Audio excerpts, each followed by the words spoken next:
Hello and welcome to the 105th edition of the Tour de France. Matthew Keenan with you, joined by 12-time stage winner of the Tour and a 3-time winner of the green jersey, Robbie McEwen. Robbie, on Thursday, the 176 riders of this year's race were introduced to the anticipating crowd from the Vendée region. Significantly, less riders than last year, as this year the teams aren't consisting of 9 riders. They're down to 8, which will open it up for both the sprint stages and the battle for yellow. That is certainly what we're hoping. We've seen signs of it in lead-up races to the Tour de France like the Dauphiné, and those 8-man teams are certainly under pressure to try and control the race. A lot is dependent on the weather coastline here in the Vendée. Let's now take a look at the course for the 2018 edition of the race. It kicks off with the opening 3 stages in the Vendée region. Stages 1 and 2, a chance for the sprinters. Robbie, stage 3, the team time trial, crucial. It is crucial, but it's only short. Time differences won't be big. We then go through Brittany up towards Normandy. That finish on the Mur de Bretagne, that's always a difficult one. They do that twice and then make their way north for a stage many are anticipating. The much anticipated stage 9 to Roubaix, then the rest day, the journey down to Annecy and into the Alps. This is where the climbing begins. This is where the GC race really begins, but some riders will already have significant time to make up. And some transition stages, one for the attackers, always a difficult finish there in Mende as well before we reach the Pyrenees. Into the Pyrenees, there is a dramatic stage of just 65 kilometres. Then the final stage through the mountains is a long, difficult one in Espelette for the individual time trial to make that last decision. And then the traditional finish for the sprinters in Paris, a destination that everybody looks forward to. Last year it was Chris Froome who won the race for the 4th time. In 2nd place, it was Rigoberto Urán. 3rd was Bardet. The sprinters, they caused drama early. Oh, there was so much drama last year. It's good to see Peter Sagan back at the Tour de France. But everybody had their chances. Someone without much luck was Richie Porte, crashing out last year, back in a determined way this year. Romain Bardet, the great hope of the French crowds. He wants to get himself back on that Tour de France podium. Warren Barguil, the winner of the King of the Mountains classification. His then teammate, Michael Matthews, won green. Marcel Kittel, he crashed out of the Tour. Roglic, he won a stage. Barguil won twice. And in the individual time trial, Bardet held on to 3rd by 1 second. It's what you call the skin of your teeth. But in Paris, the Dutchman, Dylan Groenewegen. Will it be a changing of the guard amongst the sprinters this year? And what will this man do? As for today's stage, it starts in Noirmoutier-en-Ville, making its way through to Fontenay-le-Comte. It is a flat stage, and there's wind that could be in 201 kilometres. There'll be an early breakaway, but surely this is a day for the fast men. It's a very uncomplicated stage. The weather is absolutely beautiful today. There is hardly a breath of wind. And you can see from those helicopter shots there from above Noirmoutier-en-Ville. Just a stunning day here in the Vendée. And the riders will be very happy. They'll be leaving the start of this island and they'll be crossing over the normal bridge road and not over the Passage de Gois, which has caused its share of havoc in the race. When the Tour de France crossed Passage de Gois in 1999, approximately half the field crashed. They decided to avoid it in a race situation after that. The race has been across it since, but neutralised. Today they're not going near it because it's underwater. It's a causeway, the Passage de Gois, and at this time of day, twice a day, it's underwater. Good decision. High tide at the moment is a good decision for many of the riders, and particularly with today being a road stage, as opposed to what is often the case of prologue to get things started, or the time trial like we saw last year in Dusseldorf. There'll be a lot of nervous tension in a mass start opening to the Tour. It's always that next level of nervousness when it's a road stage to start for the sprinters, or anyone who can give them the slip, although I don't believe we'll see that on stage 1. But the prologue is often a chance to blow out the cobwebs, blow away the nerves, get things underway, be out there on your own, choose your own pace. You may not be a prologue specialist, go through the motions. Today there's none of that. We take a look at Le Château de Noirmoutier-en-Ville. And this was first established way back in the year 800. It was built with a big strong fort around it to try and stop the Vikings from coming through. And it was populated predominantly by the monks. The Viking today might be a chance, or will certainly play a big role.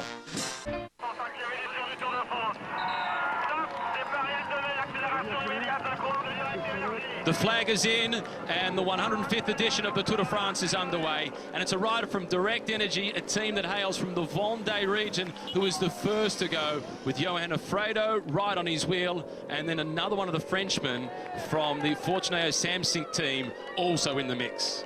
Well, Matt, the three teams we spoke about most likely to attack, thought Alfredo would be first. Quite possibly he was the one who started to accelerate, but the Direct Energy rider with a bit more punch, so he will get credited with the first attack of this Tour de France, and immediately the gap opening up, everybody content to let these three go away, because they know what's going to happen by the end of the day.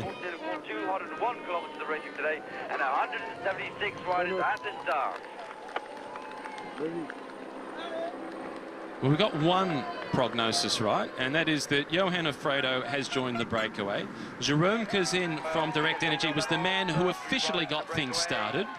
But there's Johan Alfredo now just going through, and also with them from the Fortunato Samsic team, that is Kevin Ludanois has managed to make the move. His dad is one of the sports directors on the team, and Kevin Ludanois is the former under-23 world champion, getting his first opportunity at the Tour de France. It's a good start. Well, Kevin Ludanois, he'll be a man that will see his opportunities further into the race as the stages get a little hillier. And of course, very excited to be here in this Tour de France, representing the team. And get up the road today, take an easier day tomorrow in the bunch. So why not take every opportunity that comes your way? That's exactly what he's doing. So 4 teams get invited to the Tour de France as wildcards. 3 of them are represented in the breakaway. The other wildcard team is a relatively large team as a wildcard invitation, the Cofidis squad. They're not in the breakaway. And they had not a controversial lead up to the Tour de France, but one that caused a fair bit of interest in the French press with the non-selection of Nacer Bouhanni, who without question is one of the fastest sprinters in the world, but they haven't been impressed with his attitude. And now they're giving that opportunity and the responsibility to Christophe Laporte, who is a man who has done everything asked of him within the team. He's been winning races this season. He's been actually really strong in the bunch sprints. And like you said about Bouhanni, it was about attitude, following team instructions. And here's a very good example of it. There's a race, it used to be called the Route du Sud, it's now the Route de Occitan. On stage 1, because Bouhanni and Laporte were both riding in that race, the team instruction was stage 1 is for Laporte, stage 2 is for Nacer. Coming into the finish of stage 1, 2 red clothed riders at the front of the bunch, sprinting their hearts out. Bouhanni holds off Laporte by a centimetre to win the stage. Good to win a race, but when you're told a specific instruction, that's the sort of action that gets you left out of a Tour de France team, and they did not want to come here with 2 sprinters. They said, we'll go with the guy who's been doing the right thing and performing well. and trust. Trust was the major issue. They weren't sure they could give instructions to Bouhanni and have him follow those instructions. The peloton, now they're in cruise mode. They're very happy with the composition of the breakaway. Some fabulous bike paths in this region as well. And we've just seen one of the locals try and stick alongside the peloton for a little while there. A little bit of bunting caught here in the derailleur of one of the riders from Katusha. That's Rick Zabel, number 148. But when he feels like it, he'll be able to just pull over and just take that out, if he's even noticed yet. There'll be plenty of opportunities for Rick Zabel to be able to get that out of his rear derailleur. He's riding the Tour de France for the second time. He made his debut last year. His big responsibility this year is to be part of that crucial lead-out train for Marcel Kittel.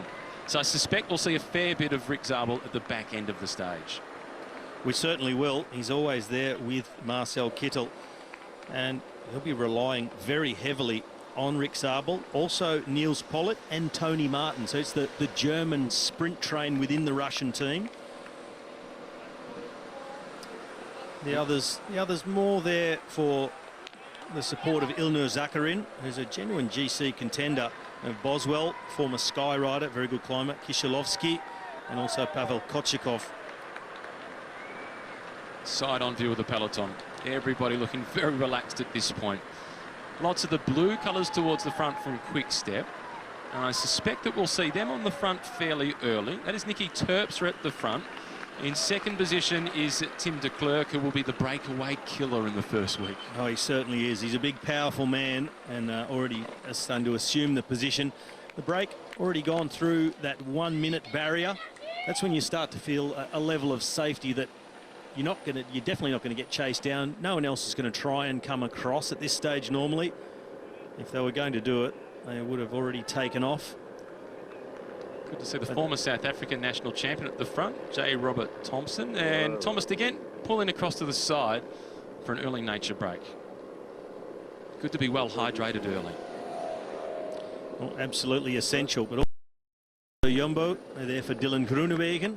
Plenty of the black jerseys with the yellow sleeves. AG2R always also up at the front, and their one goal is to look after Romain Bardet. And of course, well, the contract aware of, but Chris Froome has officially been cleared. He may race, moving right along. Luke Rowe is alongside him. It was really intriguing to watch Luke Rowe's reaction to the crowd's reaction at the team presentation on Thursday. He was really taken aback by it. Nairo Quintana, has he got the time in right this year? Only time will tell, but I believe his preparation into this Tour de France is much better than last year's. I thought he was flat in last year's Tour de France. Yes. I think he's taken it on much better. He's been at home in Colombia doing a lot of training at altitude. He rode the Tour de Suisse. We saw him win a fantastic stage mountaintop finish where he almost overhauled Richie Porte. I think he's coming into his best, and I'm expecting to see the Nairo Quintana of a couple of years ago, who was just such a sight to behold when he got out of the saddle in the mountains and just seemingly floated uphill. It's so exciting on debut in 2013, finishing in second position. He was second again then in 2015, third in 2016. He has won the Giro d'Italia. Last year he tried to do the Giro Tour double and he paid the price. He was super fatigued. This year we've got both Chris Froome and Tom Dumoulin, first and second from the Giro, trying to do the double. But with the World Cup, the Tour is 1 week later. So they've got an extra week worth of recuperation and preparation. Well, two of the teams there we expect to be in the thick of the action, and they certainly went head-to-head at the recent Giro d'Italia. Dave Brailsford from Team Sky, Luke Roberts from the Sunweb team. And the consistent theme that was coming up through there, again, was around trust. And this was one of the issues at the French team, Cofidis, and what trust they could have in this sprint combination with Nacer Bouhanni and Christophe Laporte. Bouhanni probably has the greater reputation throughout the under-23 category and early in the professional ranks. But the new team manager, Cedric Vasseur, he has more trust in Christophe Laporte, and for Laporte to follow instructions and to be a genuine leader, to get the troops behind him. So they haven't selected Nacer Bouhanni, and they have gone with Christophe Laporte, who today will get his chance. He's had a few opportunities in the Tour in the past when we've seen Bouhanni crash out, when previously Laporte for Nacer Bouhanni. He's had a few top 5 finishes on stages, and he'll be hoping to break a long drought for the Cofidis team, who've gone 10 years without a stage win.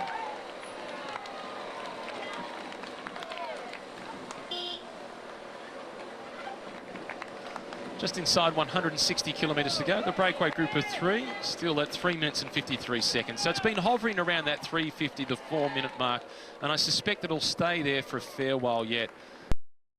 Here on a holiday, bring a bike or hire a bike, because there's plenty of bike lanes off to the side of the road, well protected away from the traffic, and you can enjoy the Atlantic coast.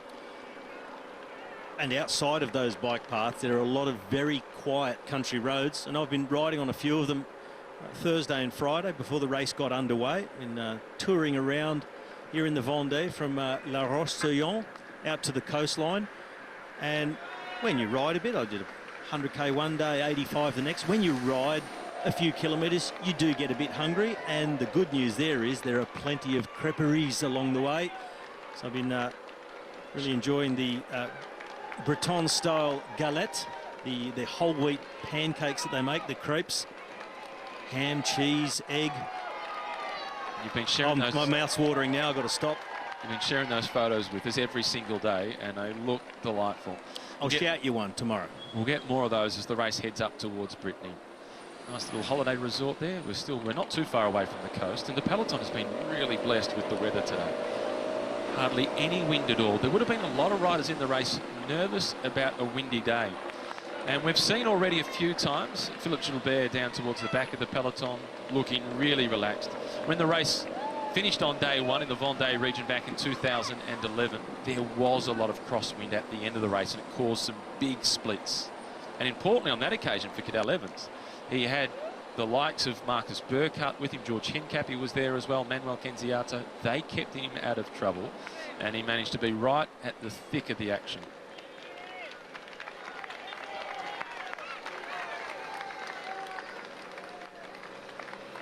This is Johan Alfredo now at the front, who was interviewed before the stage got underway and said, of course I want to be in the breakaway.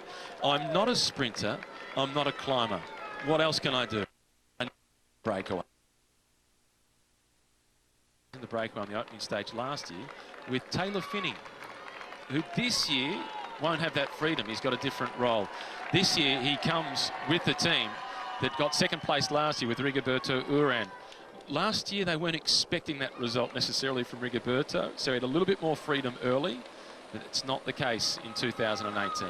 Relaxed about it. I think he's just happy that he's finally back here at the Tour de France and he's getting a chance at redemption. As we see a bike change for Greg Van Avermaet and his team director, the Australian Alan Piper, that gives him a push away, former professional, former rider from Peugeot, also Panasonic, Tulip.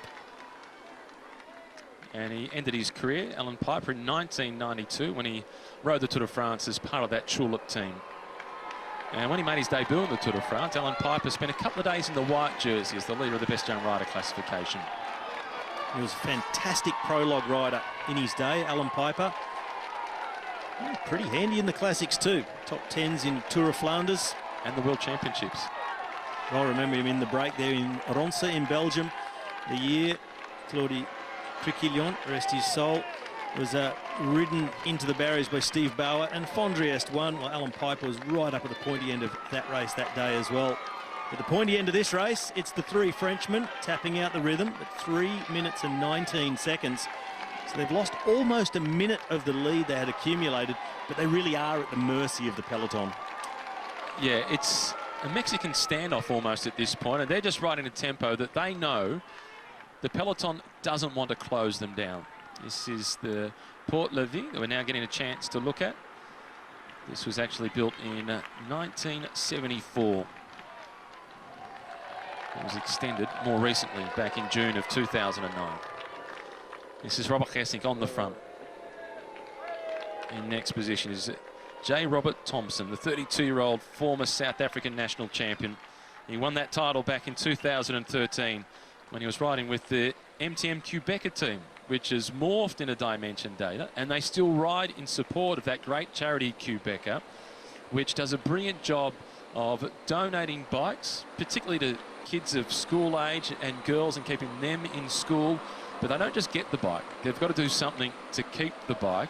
And their team announcement is the all-time best team announcement I've ever seen to announce a team for the Tour de France. Easily by miles the best team announcement is that Eddie Merckx, as if he needed any introduction, having a nice day out in the front car. The Prince Albert of Monaco taking a back seat to the king. Well, we talk about Mark Cavendish trying to get that record of Eddie Merckx. Cavendish has won 30 stages and he's had 3 second place finishes. Eddie Merckx has won, or did win, 34 stages, 18 seconds and 11 third place finishes. Won the race overall 5 times, finished second once. Dominant. He is the king. A career total of 526 wins. How can he keep count? The gap is so small. The King of the Mountains prize, there's only one of them today, and it's a Category 4 climb. That is at 28 kilometres to go. So that is still more than 50 kilometres away, and they may be caught before they get there. So this is a chance for some bragging rights at the very least, and having an impact on the opening day of racing. Alfredo at the front, Cousin in second position, Le Danois at the back of the group, 1 kilometre to the sprint. Tailwind, so it'll be a very fast sprint when the peloton comes through. We said as they come through here, and they've already started to turn a lot more to the east. And after the sprint, they'll have that breeze right behind them. It'll be a very quick sprint. Now there's some instruction there. A comment from Cousin and a smile from Alfredo, as if to say, I'm not going for the sprint. Maybe he's just saying, let's just keep working together. Don't make me sprint you.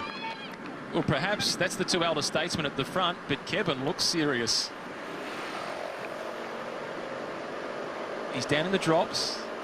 Alfredo's still at the front. He looks like he's happy just to share the points. He's not too concerned, perhaps. Well, now he swings off. Le Danois doesn't look like a share at the moment on the radio from Cousin. Well, we're going to see a sprint. Le Danois. He's got himself in the box seat, sitting there in second position. Alfredo slipping to the back. I get the impression perhaps Johan Alfredo does want the points. Jerome Cousin still at the front. Will they sprint at all? Looks like there's been an agreement to who's going to take what. Maybe Cousin saying, I'm not going to challenge for the KOM. I'll leave that up to you two, but I'll just take this one. So no sprint as they come through the Skoda intermediate sprint in La Tranche-sur-Mer. Full points to Cousin. That is often the case when you have a breakaway, particularly in the past when the points were much smaller at the intermediate sprint. I just got the impression perhaps the man in white, Kevin Le Danois, was going to try and get those points. But they want to keep the unity clearly in the hope they can get to that King of the Mountains point with a chance for one of those three to take the points. This is Lawson Craddock, the American who has had a fall. We heard that on race radio. He's looking for some treatment to the left shoulder. Fingers crossed he's okay. Also hit his face there. You see that blood trickling down from just next to his left eye. And despite turning that number 13 upside down, it has not been a lucky day out for Lawson Craddock. And he's been just signalling that his shoulder is really painful. If they can have a look at the wound there. You can see the dirt on his jersey. Looks like he may have actually fallen off the edge of the road, quite possibly. All the dirt that's on there. Which obviously can make for slightly softer landing, but can also do more damage because you've got further to fall if you do go down into a ditch. He's taken a lot of skin off just above his eye as well. He looks like he's been in the boxing ring. It does not look good for Lawson Craddock. He's really fallen heavily on his face. He's had that patched up. That'll take quite a bit of cleaning out and quite possibly stitching this afternoon post-stage. As we wind up for the sprint. The wind-up for the sprint. Bora Hansgrohe trying to get themselves organised for the world champion. Gaviria showing himself towards the front. Greipel as well looking to pick up points. This is the Colombian. Gaviria at the front. Greipel, Cavendish, Sagan not spending too much energy. And Alexander Kristoff also in the mix. So it was an 80% sprint. I would call it 100% when he took off for Gaviria. Went for quite a long one. As I said, it's a tailwind. Cavendish just easing through in the wheels. Sagan making up a few places late. Bodnar was in there for Bora Hansgrohe, and also Arnaud Demar and Kittel. Kittel not really going for the points. It's a case of, like I said earlier, warming the legs up, just getting things moving again. This is Arnaud Demar. So top points for Gaviria. And they clearly left the build-up to that sprint very late, as they've only chipped away 30 seconds, less in fact, on that breakaway group of three. So that's good news for the leaders. It didn't seem like a real lead out into it. It's just sort of mass at the front, and whoever wants to go for it, you get up there and have a kick. But Gaviria going early, really creating a gap very quickly. And that's the kind of form that's brought him into favouritism for this stage one. He's been having a fantastic season. This is Lawson Craddock again at the back. Look at the body back language. to the team car. The slouch off to the left, nursing that shoulder. Fingers crossed for Lawson, number 13. Who would have thought? Did you ever have any superstitions? I've never personally been a believer in any of that stuff at all. No, I didn't. If I had 13, I would have just pinned it on or stuck it on, however it comes. This is a coincidence. For those people who are superstitious, they say, oh, no, it's not. But really rotten luck for Craddock. And I just don't like the way he's having to hold himself at left shoulder. Hopefully he can get himself through to the finish and assess the damage, keep himself in contention. It's Charlie Wegelius just talking to him. I thought he's trying to really talk some courage into him there. Just keep it going, just get there, and we'll see when we get there. But when... There's Lawson Craddock with the grimace alongside Taylor Finney at the back of the peloton. That's good news that he's made contact with the peloton once again. Especially now that the speed is starting to go up, but he is just so crooked on the bike. I mean, look at the height difference between his shoulders. Right shoulder up in the air, really nursing that left side. Even if it's not fractured, with that twist that he's got in the body, how much damage then gets done to the lower lumbar? Well, it starts to put pressure through the lower back, but also throws out your knees. You start to pedal with one knee going out to the side. Everything becomes twisted, puts unnecessary pressure on quite sensitive points. And you end up getting a sore knee, and then just everything gets worse and worse and worse. So as much as possible, you've got to try and keep as straight as you can. I imagine, apart from everything else they've got to do, cleaning the wounds and x-rays and that sort of thing, is Team Physio will be spending some time with Lawson Craddock this evening. This is Jonathan Cathrovejo, Spanish recruit across to Team Sky. You see the Polish national champion, Michał Kwiatkowski from Team Sky. He's spoken about the fact that throughout the first week, Team Sky are aiming for stage victories. They want to win stage 3, understandably so, the team time trial, but he said they're also targeting victory on stage 9 across the cobblestones. Let's not forget that Geraint Thomas from that team, when the race went across the Pavé in 2010, he was second on that stage behind Torhushov. He's been top 10 at Paris-Roubaix as well. And for Team Sky, if they can move him forward in the overall classification, he becomes a real threat. And everybody else, they can't just watch Chris Froome. They've got to keep an eye on the Welshman. And the tempo now in the peloton, it starts to build up in anticipation of the finish as opposed to the chase of the breakaway. Look at Craddock still just there, but still favouring that left shoulder. It really does look sore. Yeah, looks in a lot of bother, but he's still there, 30 kilometres to go. How must you feel as Tobias Ludvigsson, day 1 of the tour, just 20 stages still to come? He's already got the grimace on. He spent the whole day on the front with 3 others sharing the workload. Tough start. It's a tough start, and it's one of the toughest jobs in the peloton, being a domestique on days like this. Riders like these 3, they choose which day they go and try and get in the break. And it doesn't always work, so they'll spend a day in the bunch. A guy like Ludvigsson, he'll be asked to ride on the front almost every day that there's a chance. Well, not almost, just every day there's a chance for Arnaud Démare. So he's going to do a lot of kilometres on the front. And now this is a vastly different scenario to what we saw at the intermediate sprint. For these 3, the top of this climb is effectively their finish line. It's as important as the finish line because they know they won't survive to the stage finish. So this is a chance for a podium appearance as the leader of the King of the Mountains classification. Well, it should be about 500 metres to the top. In the race book, it says 28 kilometres to go is the top. Alfredo has been doing so much work. He's the rider that sits on the front. All those Vendée flags, the red and the white. You can see that same flag on the side of the jersey. The man in black is Jérôme Cauzon. There it is. Got a glimpse of it now. Attack from the back. Alfredo goes. Le Danois around the outside. The youngster, the 24-year-old, squeezing and closing the door on Jérôme Cauzon and getting the points. As Jérôme Cauzon is trying to go on with it. But Le Danois is straight away, you can see he's reaching into the jersey. That's to talk back to the team car where Dad is sitting. Got it. You could see Cousin, he was trying to look for the banner. He was looking over the shoulder of Alfredo, trying to see where it was to go, and he just got out-anticipated by the young Le Danois. He got the jump and managed to hold him off. So Le Danois, much deserved 1 point, and he'll be wearing the polka dot jersey tomorrow and on the podium this afternoon. Not all points are created equal. That is the most important point of his career.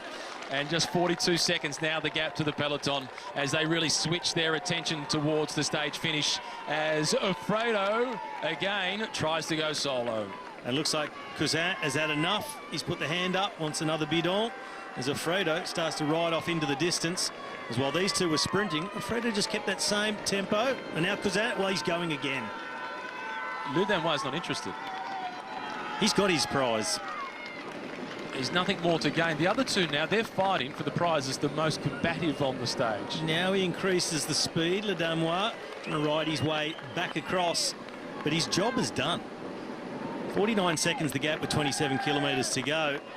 The youngster from Team Fortuné, Samsic, he knows it's in the bag.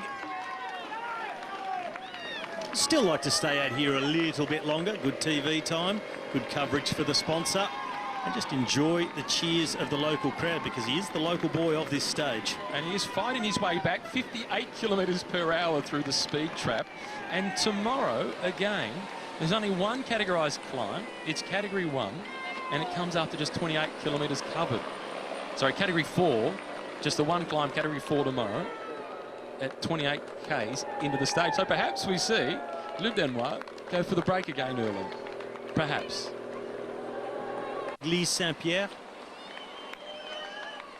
So many monuments, chateaux, churches along the route through the Vendée. Less than 20 kilometres to go, and Peter Sagan, he's bringing himself up towards the front.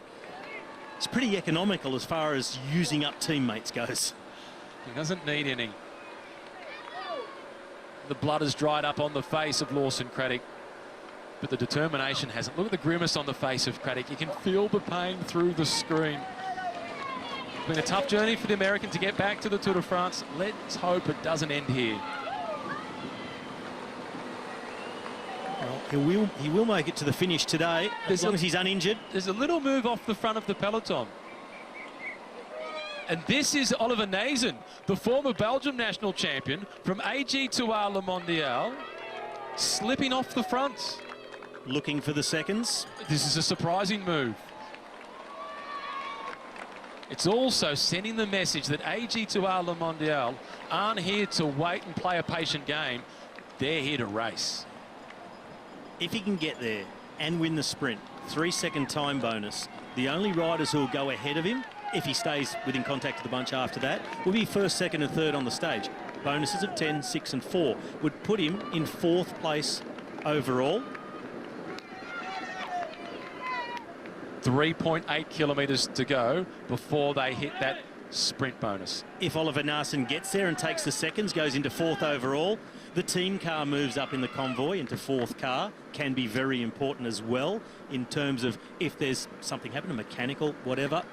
They're closer to Romain Bardet. They're on the spot straight away. Maybe thinking further again towards the Roubaix stage and the team's time trial. Just have a good car position and a good start position.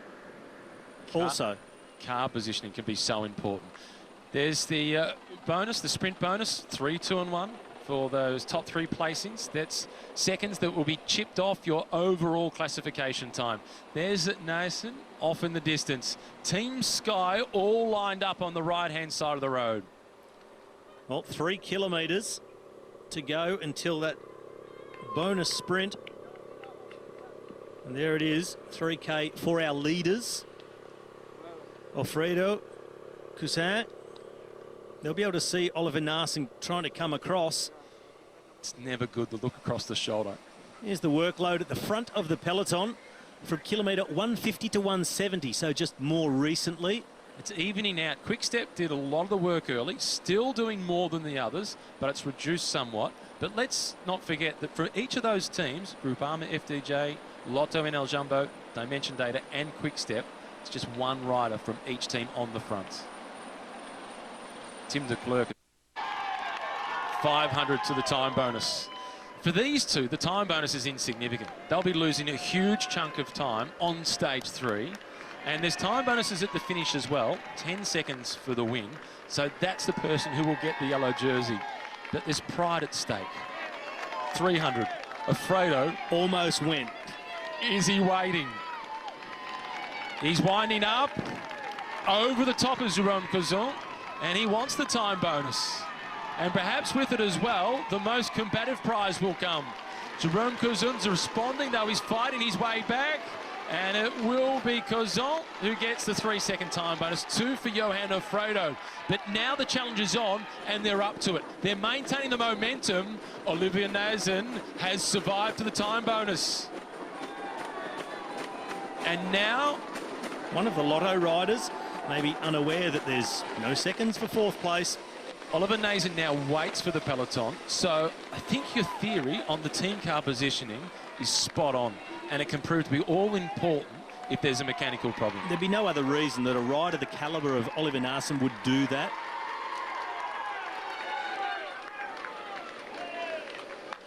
The late scurry across the road by a couple of spectators. These two are fully committed. 13 kilometres remaining. No white flag. They are not surrendering. But ladies and gentlemen, once that red car passes, it's almost like the quiet please sign they put up at the golf. The red car means no more crossing the road. Almost missing the corner. Sharp left-hander. Alfredo getting that big gear wound up again. Just 13 seconds the gap with just under 13 kilometres to race. Reminiscent of 12 months ago for Johan Alfredo. He was caught on that occasion with just 1 kilometre to go. There's the confirmation of the bonus sprint. Jerome Cousin, Johan Alfredo, Oliver Nazen, 3, 2 and 1 seconds. No points on offer then. It's only the green jersey sprint, which was back at 81 kilometres to go. As we're heading in towards the final 10 kilometres, not too far away from getting to that marker where the tempo really increases back in the peloton. Robbie, the final 3 kilometres, there are 3 roundabouts to negotiate, 2 of them where you have to make a decision. You can go either side. Well, as you hit the 3 kilometres to go, it's left at the roundabout. There's only one choice. After that, you can pass the next 2 roundabouts on both sides. The first one looks to be shorter on the right. The second one looks to be shorter on the left-hand side. You've got to make sure you get it right. Teams send people out to have a look to tell their team which side to pass on. As Lawson Craddock is getting dropped here, he will make it through to the finish. We saw at the back end of the race last year with Edvald Bosenhagen, choosing the correct side of the roundabout was the difference between first and second.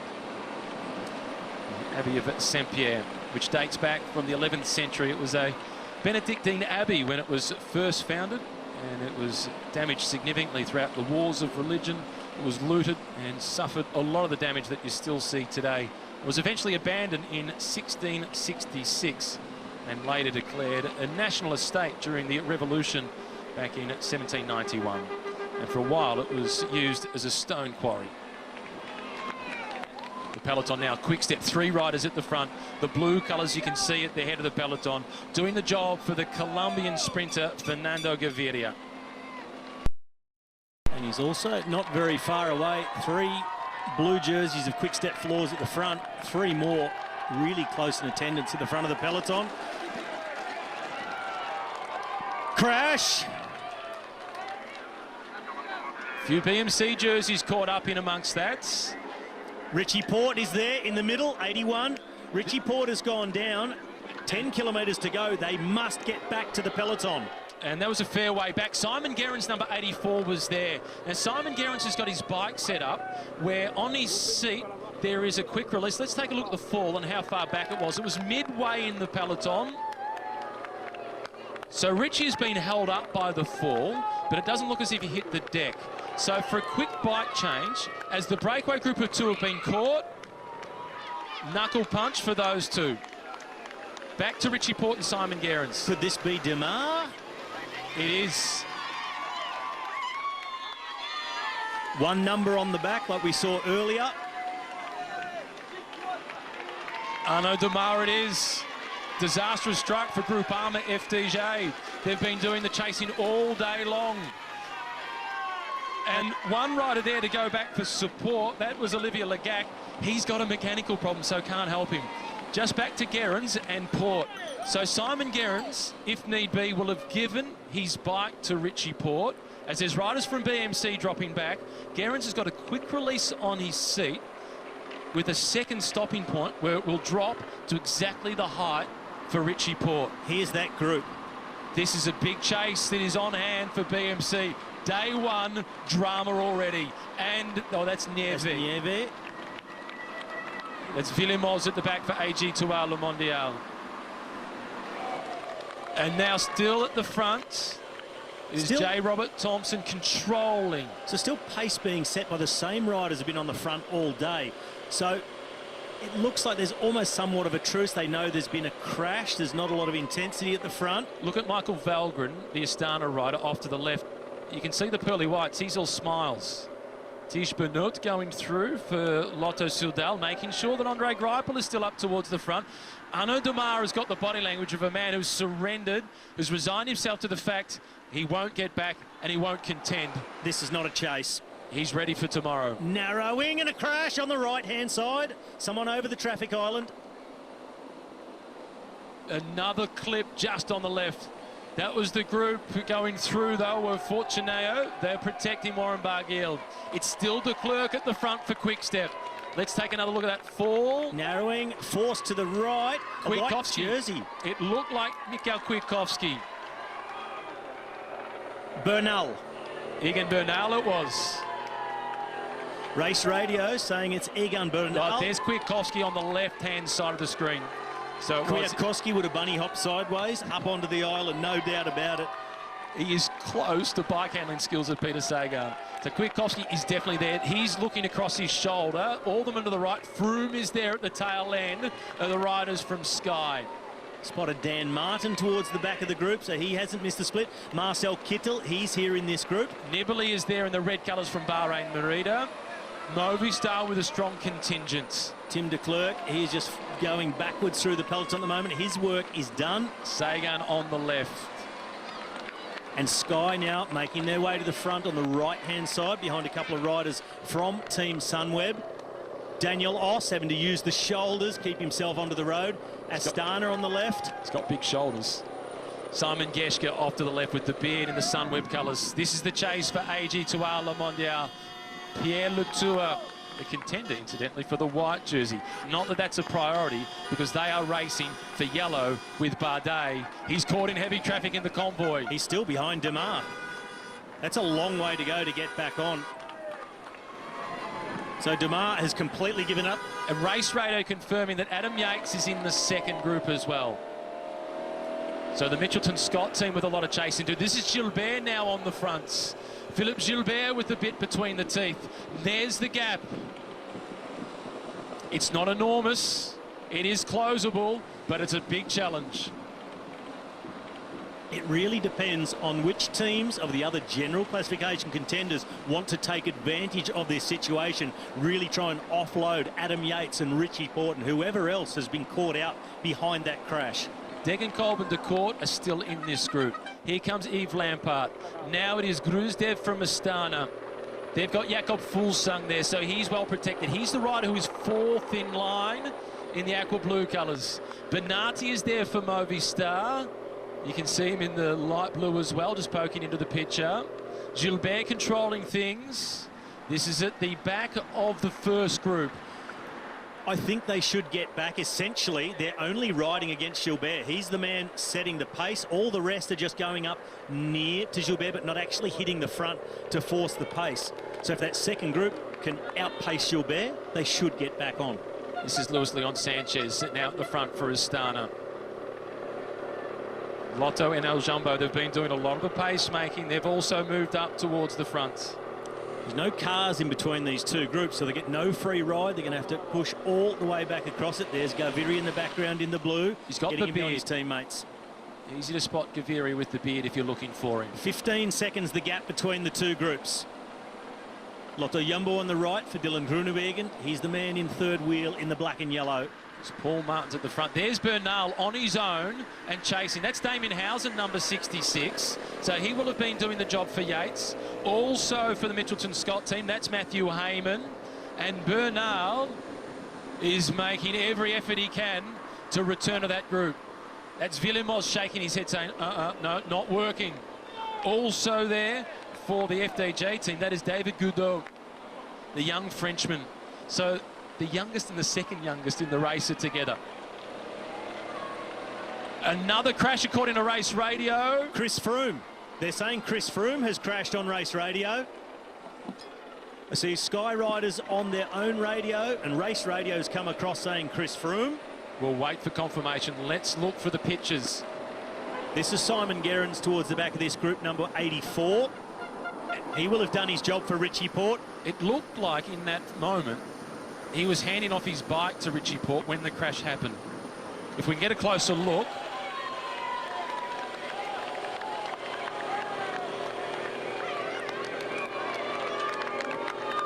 Bora Hansgrohe now at the front, setting up for the stage honours for Peter Sagan.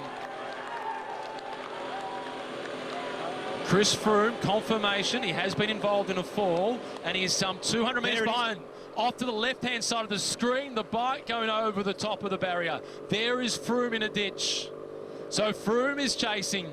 So too is Porte, so too is Yates. Kittel next to him, keeping himself on the road. Froome getting off into the loose stuff on the edge and straight over. Here he is, now on the chase. And doing the job for him, that is Luke Rowe. Luke Rowe is with him. This is an earnest chase for Froome. A desperate chase. Also dropping back to offer support. They've got to send Moscon back, surely. The big, powerful Italian. Well, you said it earlier, Matt, this is a calm stage. It was most obviously now the calm before the storm, because it is all happening in these last 10 kilometres. Big crash holding up Yates and Porte. Now Chris Froome has left the road. 4 kilometres to go. Froome with a lot of work to do to get himself back in contention. And now Bora Hansgrohe at the front for Peter Sagan. They are riding for a sprint victory. They can't look behind and wait for anybody. This is Marcus Burkhardt at the front, but I also spotted near the head of the peloton, Geraint Thomas, who's not waiting for Froome. He gets a protected position. Christophe Laporte is there for Cofidis. And Race Radio saying rear wheel for Quintana. So Quintana has had a mechanical problem. Yates in difficulty. Froome, Quintana, Porte, the big favourites. It's day one. A rear wheel change. Where are the teammates? Here comes the group with Froome. He needs to get on board this train. And that chasing BMC. So Porte, you would expect, is in that group. And they're falling further behind now at 20 seconds.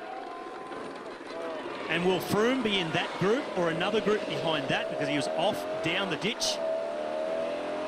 So Bora Hansgrohe now at the front. So we're getting signal now that Froome, Porte and Yates are all in the same group. Bernal, he's somewhere in between. He's got Villemos behind him. Gudon is in third position, but they are not contributing. Bernal is having to do all of this on his own.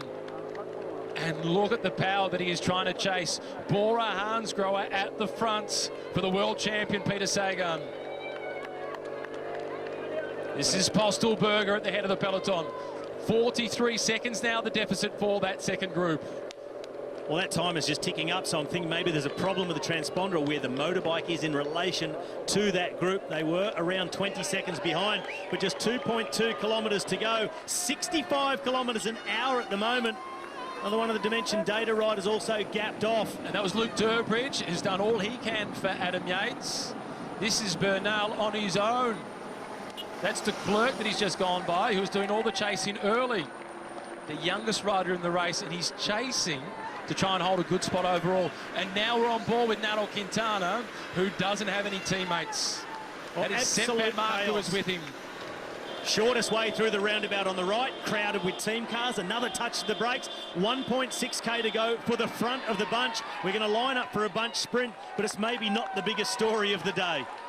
This is the group with Froome. Yates is also there, 500 metres behind. Plenty of BMC jerseys in that group. And there's Daryl Impey, who's on the front, the South African national champion, trying to limit the damage for Yates. 500 metres, the gap between the two groups. This is Bob Jungels on the front for Quickstep. Gaviria in prime position. Sagan also lurking in the background. Groenewegen is in this group. Marcel Kittel is here as well. The attention turns to the sprinters. GC contenders, many will be losing time today. The squeeze. We're lining up. The squeeze is on. 70 plus kilometres per hour. Terpstra at the front, followed by Lampard. Then Gilbert. The lead out is on for Gaviria. The European champion is also there. That is Christophe. Laporte behind him in red. Matthews is into the mix. Sagan, the world champion. He sits the wheel of Gaviria and he waits patiently. Here comes Degenkolb perhaps. He's on the wheel of Sturban and he's ready to launch. Sagan switches across. And now Os gets out of the way. Gaviria is still waiting. Gilbert looks across, and still waiting is Gaviria. It starts to head upwards. Gaviria goes. Sagan is ready to pounce. It's the world champion racing for yellow. Gaviria on debut. It's the Colombian who gets there. Gaviria wins. Gaviria takes yellow, and he beats the world champion in the process. And now we await the clock and the arrival of the big favourites for yellow in Paris. Well, as we've just seen a sprint for the victory there, we are seeing another full sprint all the way in. This group being led by Daryl Impey, Richie Porte is here, Adam Yates, Chris Froome is in this group. So many favourites missing out today. This is Impey. Froome is next in line. Then it's Yates. It's Porte, followed by Yates. Froome is a little bit further back. There are some time deficits. This is at 45 seconds already. And Quintana is further behind. Nibali is in that group. Was that Nibali in the group going through from Bahrain Merida? In any case, it's a 50-second loss for riders in that group. But the Colombian Gaviria, perfectly set up by his team. Perfect execution of the sprint. He waited long enough. Uphill drag, very slight breeze into the face, and holding off Peter Sagan, and so much damage done. This is a stage that will take some dissecting. Uran? Martinez. They'll hope so. Yep. Because he's smiling, and Rigoberto wouldn't be. What an extraordinary day of racing. And that is Pierre Latour, who's racing his way through the traffic because he's hoping for a high place in the overall standings in his own right. It's Villemos that's just gone through behind him. Marc Soler is there for Movistar. Pierre Latour is sprinting all the way to the line, conceding 2 minutes. The winner of the white jersey at the recent Criterium de Dauphiné. 2 minutes plus, he's not there yet. Franco Palazzotti is in that group, so too is Rory Sutherland. Danny Navarro is there. It's often the way in the early stages of the Tour de France. Calm start, everything under control, final 10 kilometres, and all hell breaks loose. Sagan into second, Marcel Kittel making an appearance at the front of the race, third for the German. It's an encouraging result, but Gaviria just dominant. Wins on debut, first man since Fabian Cancellara in 2004 to do the same. Incredible company to keep. Fernando Gaviria ahead of the world champion Peter Sagan. Kittel, then Christophe, Laporte, Groenewegen, Matthews, Degenkolb, Fulsang, and Micah. Riders for the general classification did not miss a beat. There looked to be only some 30-odd riders, maybe less at the front. The Colombian Gaviria, the fans at home, they're used to watching their riders excel in the mountains. But he said it himself, maybe now they'll start watching the sprints because I'm representing my country at the front of the bunch. And is he happy or what? Fantastic. Fernando gets his first win on his first day in the Tour de France. Flying Fernando. He's 23 years old. Marcel Kittel. Well, let's see the overhead. Here's the lead out. Gaviria, he goes from a long way out and Sagan straight in the wheel track him. Kittel out on the right-hand side, a long way behind, making up ground all the time. But just too late. Gaviria, quite a short sprint on this rising finish, but he knew he had to wait because of that little breeze into the face. But a quick look over the shoulder, and he knew he could just prepare the victory salute. Clear winner, 3 lengths. How important was his team? Oh, so incredibly important. Look at the lead out. And then as he accelerates, see, it's only a 60, 62 kilometre an hour sprint. That tells you how uphill that it is. They're doing the same speed, so no real difference. The one moving the fastest towards the end is Marcel Kittel, scraping into third ahead of Christophe, but the damage was done. But does he get confidence out of that? Kittel? Yeah. Absolutely gets confidence out of that. Wouldn't have been a finish that he would have thought is ideal for him. But first yellow jersey as well, Fernando Gaviria. And there are the time bonuses. So Gaviria leads the overall classification by 4 seconds ahead of Sagan. And then it is 6 seconds back to Marcel Kittel. And the rest of the riders in that group are on the same time. It's 10 seconds behind Gaviria in terms of the general classification of the race for that yellow jersey. Here's another look at the head-on sprint finish. Gaviria, once he got his nose in front. Not even Peter Sagan could challenge him. The great Peter Sagan. Fast finishing, fabulous Fernando. What a performance.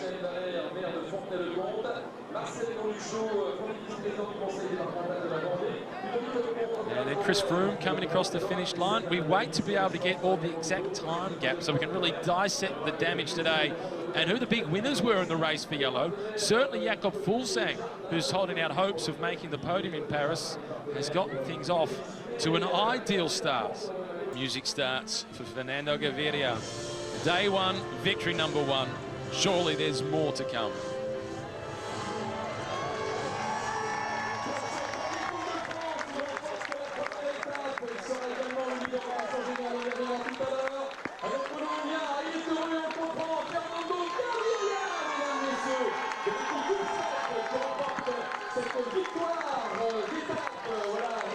He was the dominant sprinter at the Giro d'Italia last year when he won 4 stages. He started today's stage as the favourite, even though it was his first attempt at the Tour de France, and he delivered emphatically. Mr. For Sport, who we saw at the start of the race as well, cutting the ribbon to get things underway. Mr. For Sport is Laura Flezel. There she is in the blue top. And now shaking hands with all the other dignitaries as well. Fernando Gaviria and Prince Albert on the other side of the podium.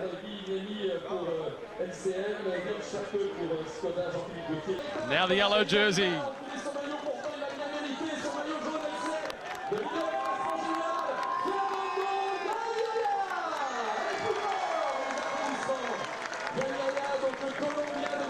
Just the second Colombian, to the best of my knowledge, to lead the Tour de France.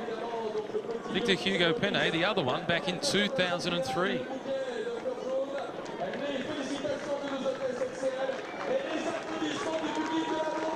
It's a big smile at the best of times. Today is the best of times, and the smile really is big.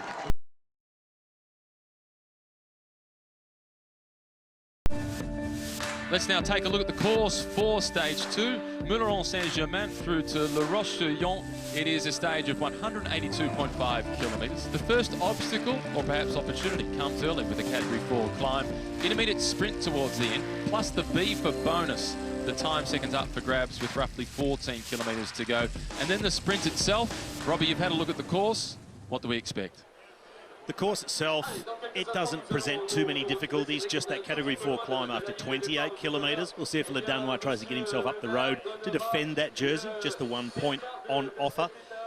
Apart from that, undulating at best, you'd say, a relatively flat stage and a pretty clean run into town here in La Roche-sur-Yon. Just that final 3 kilometres becomes a little more tricky. I've ridden it a few times, had a bit of a video this morning, which is on IGTV now, if you want to take a bit of a look and get the lowdown on that final 3 kilometres. I think it's a very similar sprint to yesterday. The gradient of the final 700-800 metres is the same as yesterday. So I'm going with the same favourites. Gaviria, Sagan, Kittel. If he can start the sprint or enter the last 500 metres, at least in the first 15, he's a huge chance of winning. It looks like he's starting to show some of that form that he displayed last year in 5-stage wins. Yesterday, when you look back at the final 700 metres, you never saw him, even from the aerial shot. He was never in the first 30 and suddenly appeared in 3rd place. He had great momentum, and Kittel himself has said that the result yesterday wasn't the result he was searching for, but it was a result that has given him confidence for today, and so it should. 18 kilometres to go before they hit the intermediate sprint point, which is at Beaulieu-sur-le-Roche. And then with 14 Ks to go, there is the bonus sprint. 3 seconds for first, 2 and 1 for the minor placings. And I don't think today that we'll see too much action at that sprint bonus, 14 kilometres from the finish line. No, I don't either. we saw that move yesterday by Oliver Naesen of AG Duzau, and that was a really important move to make sure that they get a team car position near the front of the convoy, but also getting them a preferable start position or start towards the back in the team's time trial. Today, I don't think we'll see much action there, but maybe a similar move from other teams taking a leaf out of the AG Duzau book. So one of the Sky Riders just drifting back to get bidons. Bauke Mollema here, number 191 from Trek Segafredo. Now missing one of his important lieutenants in Grimet, who's abandoned the race, the first abandon of this Tour de France. And although we haven't had it confirmed, pretty sure that he's come down sick and had to abandon the race. He pulled out at around the feed zone.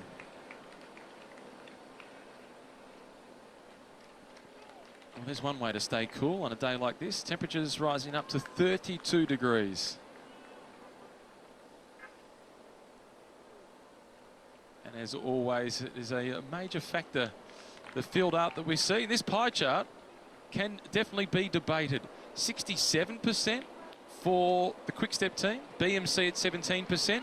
The pie chart is factoring in that Sky and BMC have been occasionally riding off to the side of Quick-Step with Tim de Klerk, because the one rider that has been on the front virtually for the entire stage is Tim de Klerk. And if it hasn't been Tim, it's been Yves Lampaert. Pretty much in the peloton, Tim de Klerk gets the whole pie. Yeah, there is no such thing as even distribution. He has done the work. Chavanel, there's no question that since around about the 30-kilometre mark, it's been all Sylvain Chavanel. 67 kilometres remaining for Sylvain Chavanel. Into the time trial position, looking for maximum aerodynamics and just punching out the watts. A little bug onto the arm of Sylvain Chavanel, almost. Little thing? It's a bee on his arm, a big bumblebee. Get that off before he gets stung. Bumblebee, well, look at the colours of the Direct Energy kit. He's going home. Might have thought it was the queen bee. Back to the peloton with still Quick-Step at the front, despite the pie chart. You can see they're really fanned out across the road. They do not want to catch Sylvain Chavanel. Well, in fact, Quick-Step are not entirely on the front now. You can see those other teams that are coming up alongside them, and they've all got themselves in formation surrounding their team leader. There's BMC, and there's Richie Porte himself at the front, waving, enjoying. Simon Gerrans likewise. There's the Australian flags. Well, that's that camper van, which we saw yesterday, which I've been told is a French fan who just loves the Australian riders, wants to support the Aussies, flies the flag, follows the whole tour. There is a nature break en masse. Fernando Gaviria enjoying his day in yellow.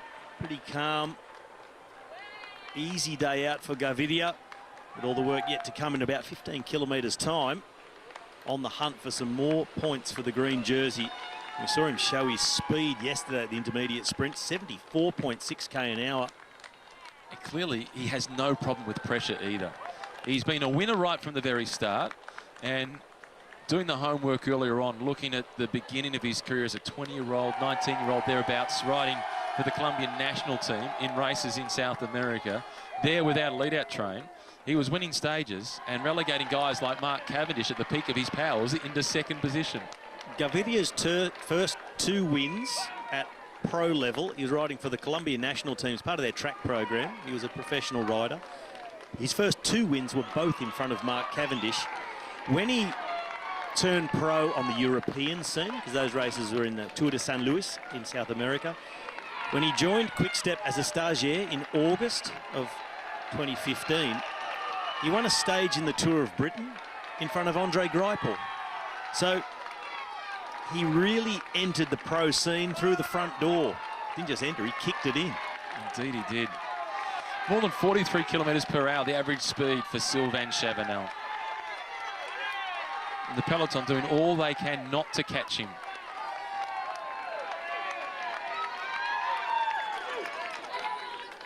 Lonely old day for Sylvain Chavanel, but in the past throughout his career, he's done breakaways on multiple days. He's backed it up time and again. This is Mickey Shah from the BMC team, then followed by the Olympic road race gold medalist from Rio, Greg van Avermaet.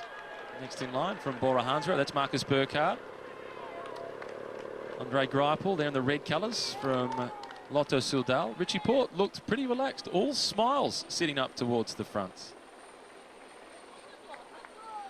Well, hopefully for Richie and BMC, he can keep himself out of trouble today.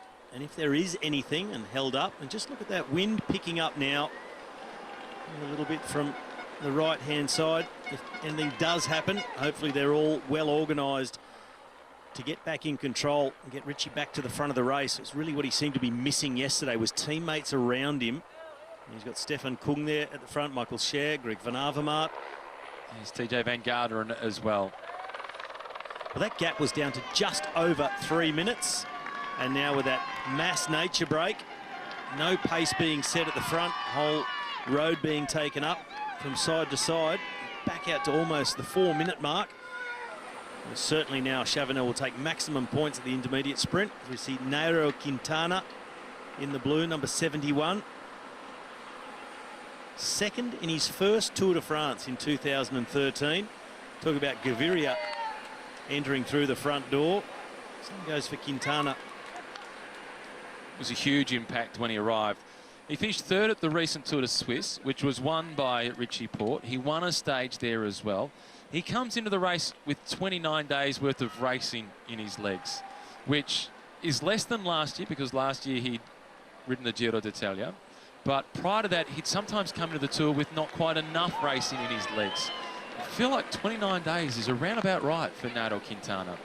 There's the big favourite, number 1, Chris Froome. Just in front of...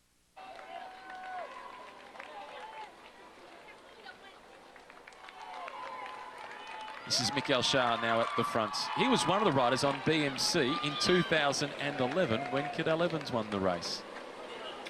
Now finds himself in a position where he's supporting another Australian. And Cadel came into the race that year with not too many people outside of his inner sanctum really backing him as a potential winner. He'd been second twice, and then he had 2 years where he was outside the top 20. And in fact, in 2010, the year before winning, it was his worst result in the overall standings. And then he came in all guns blazing and took the yellow jersey into Paris.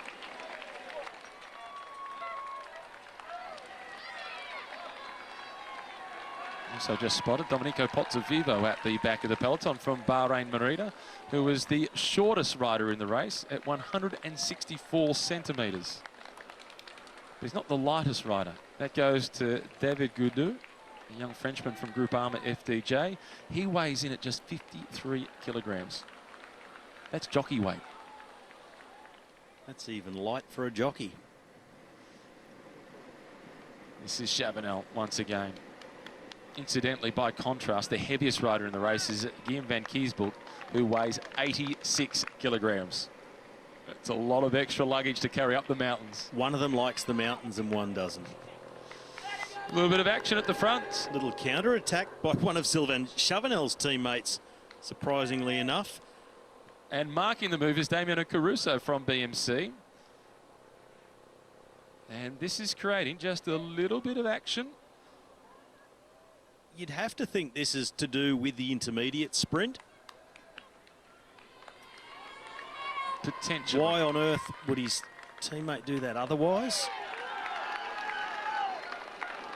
I don't know.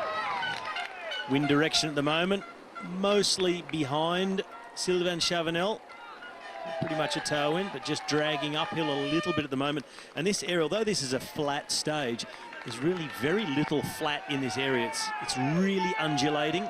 You're always going slightly up or slightly down, no big hills. As we said earlier in the broadcast, they had to really search to find something they could call a Category 4 climb at 1 kilometre long. And even that was stretching the truth a little. But it's always up and down. Tim de Klerk now back on the front for Quick Step. The gap's gone out to 4 minutes 25. It's just time to put a lid on it again. Get back around that 4 minute mark. And from about this point on is where they do want to start slowly reeling Sylvain Chavanel back in. A teammate of Chavanel's from Direct Energy on the left-hand side who just made that attack. I'd love to know the reasoning behind that. It looked like he had some family off to the left-hand side of the road as he was waving to them just as they went by. And perhaps he hadn't told the others in the peloton that that was all he wanted to do. It may have been one of those situations, I'm just going to go up the road and say hello to my family. And the guy behind him says, yeah, I've heard that one before. Trust. Just going to go say hello to my family. They're at the finish line. That's correct. This is l'Église Saint-Pierre, La Chapelle-Pelot. And this one, it took some 15 years to build, and construction got underway in 1862. And it's known locally for its beautiful stained glass windows.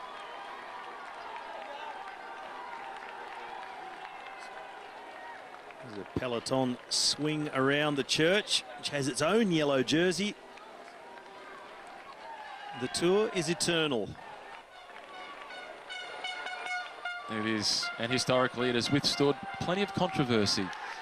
And as Romain Bardet said before the race got underway, in the past 9 months it certainly hasn't engraced itself in glory, the sport, but he's hoping that now with the decision finally being made with the Chris Froome case, we can move on.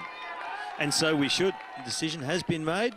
He's allowed to race, move along. Sure, people are going to have their opinions, which they're entitled to.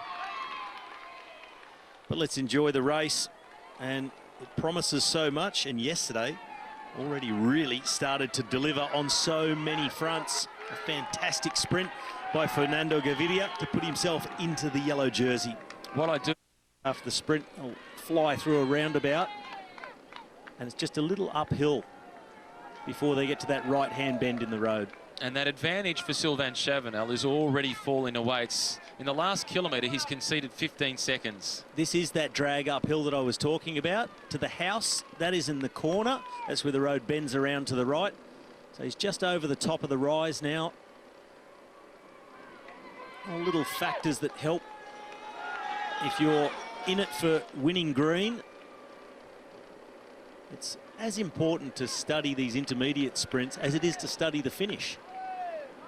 And Sylvain Chavanel, he's gone from riding on the hoods, he's down in the drops, maximising aerodynamics, drifting around to the right. Now it straightens up, and those flags tell the story of a crosswind at that point where they can see the finish line for the intermediate sprint.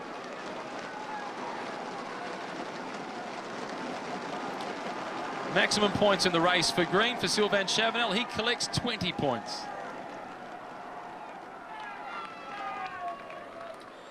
He rides his way into Beaulieu-sur-la-Roche. The peloton now at 3 minutes 40. And they're starting to line themselves up. There's a bit more interest coming for this intermediate sprint. The BMC rider's trying to swing off to the right, taking one of the quick step riders with him. Just a tap on the hip, say, excuse me, I'm here, I want to be on the other side of the road. And it looks like just de Klerk still at the front for Quick Step. It shows how conservative he's been in his chase or his containment of Sylvain Chavanel. He swings out of the way now. Lotto Soudal all lined up. Andre Greipel taking a big interest. Yesterday, he was the next man behind Fernando Gaviria. Of course, the three riders in the break yesterday took the points. Gaviria was fourth, Greipel fifth. Today, Greipel was showing himself more at the front. Marcel Kittel also up near the front of the peloton as they go under the 1 kilometre to go. And Arnaud Démare is there. Démare also at the front. These riders will all be aware of what happened last year, that Sagan then was ejected from the race. Then everyone thought Kittel was going to win, and in the end, Michael Matthews took over. So it's worth going for, even if you're not considered a big favourite. Peter Sagan now sends his team to the front. Marcus Burkhardt it is who's at the front. Now Arnaud Démare, he's on the wheel of Guarneri. He's Italian lead-out man. He's showing himself towards the head of the race. Sagan riding conservatively with Gaviria sitting on his wheel. The wind-up continues. Démare is in the box seats. but he doesn't want to waste too much energy. He goes up the inside. He's got the short run home. Sagan dives for the wheel, slips through the little gap, and is taking maximum points. Gaviria stays in the slipstream, doesn't waste any energy. Christoph is also there, followed by Demar. Sagan, a message to Fernando. I'm here to race, I'm here to win. But if Sagan was to watch a video replay, the message would be just as strong the other way. I'm in your wheel. I'm not even trying yet. Gaviria seated, hardly pedalling. Just does enough to hold off Christoph. Conservative, intelligent, confident. Started the day with a 26-point advantage over Peter Sagan in the race for green. Peter Sagan is now 24 points behind him. We saw how easily Sagan got to the wheel of Arnaud Démare, and it was one of his own teammates who was then getting in the way. I'm not even sure he put a call out to him. He just slid through the gap past Démare, but Gaviria, that's ominous. This is Luis Leon Sanchez, another innocuous moment with a nasty fall for the experienced Spaniard, and it does not look good.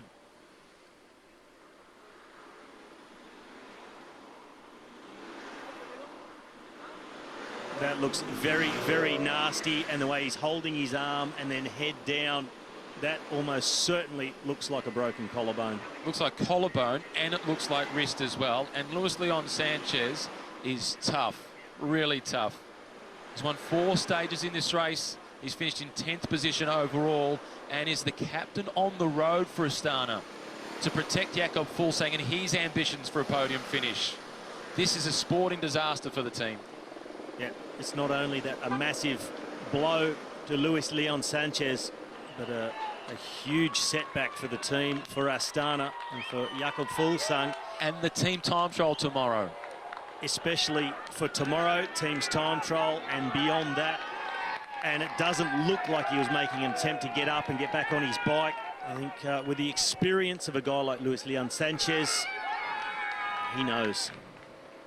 He knows this is it. He's been a multiple Spanish national time trial champion. Crucial for Astana in tomorrow's stage. He's on his feet, which is promising.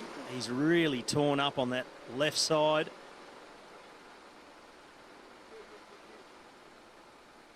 In a terrible amount of pain, the Spaniard. Lots of loose gravel there in the gutter as well, right next to the edge of the road. Let's see if he can possibly get back on the bike, but a replay maybe of... Caught off on the right-hand side. Tangled up with one of the riders from Cofidis.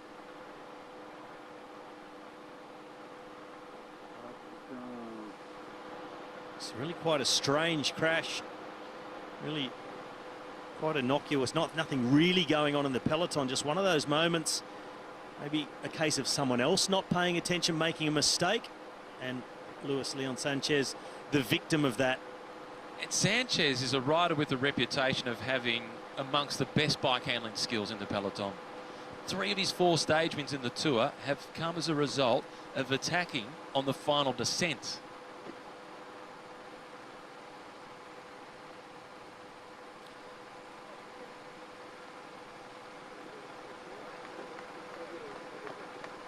They're taking a bike. He's not giving up, Luis Leon Sanchez. Hopefully he's able to ride it. That left arm really not looking good. He's saying no, he can't even take it. Yeah, that'll be straight for X-rays. It's all over for Luis Leon Sanchez. The hand onto the handlebars indicating there's a fracture in there somewhere. And it looks like it's the elbow. That's what really made him grimace when he tried to put his arm onto the handlebars. How quickly the Tour can change. After Grimet abandoning at the feed zone, the second abandon of this Tour, Luis Leon Sanchez, and I'm sure we'll hear later on that he's fractured his elbow, quite possibly collarbone as well. Very heavy fall on the left-hand side. So sad scenes to see the Spaniard go out like that. Such an exciting rider and a crucial teammate for Fuglsang and for Team Astana, and a man who can make a tour a successful one for his team in his own right with stage wins like he has in the past. Chavanel still surviving, but for how much longer? Just clicking under 20 kilometres to go. The cars have been taken out from that breakaway because his advantage now has been reduced to just 43 seconds. Here are the teammates waiting for Arnaud Démare. Tap on the back, that was for David Gaudu. First-time participant at the Tour de France. Second youngest rider in the race, and a man for the mountains. He won't be of much support to Arnaud Démare today. No, just hanging in there, but good to see Lawson Craddock still here too.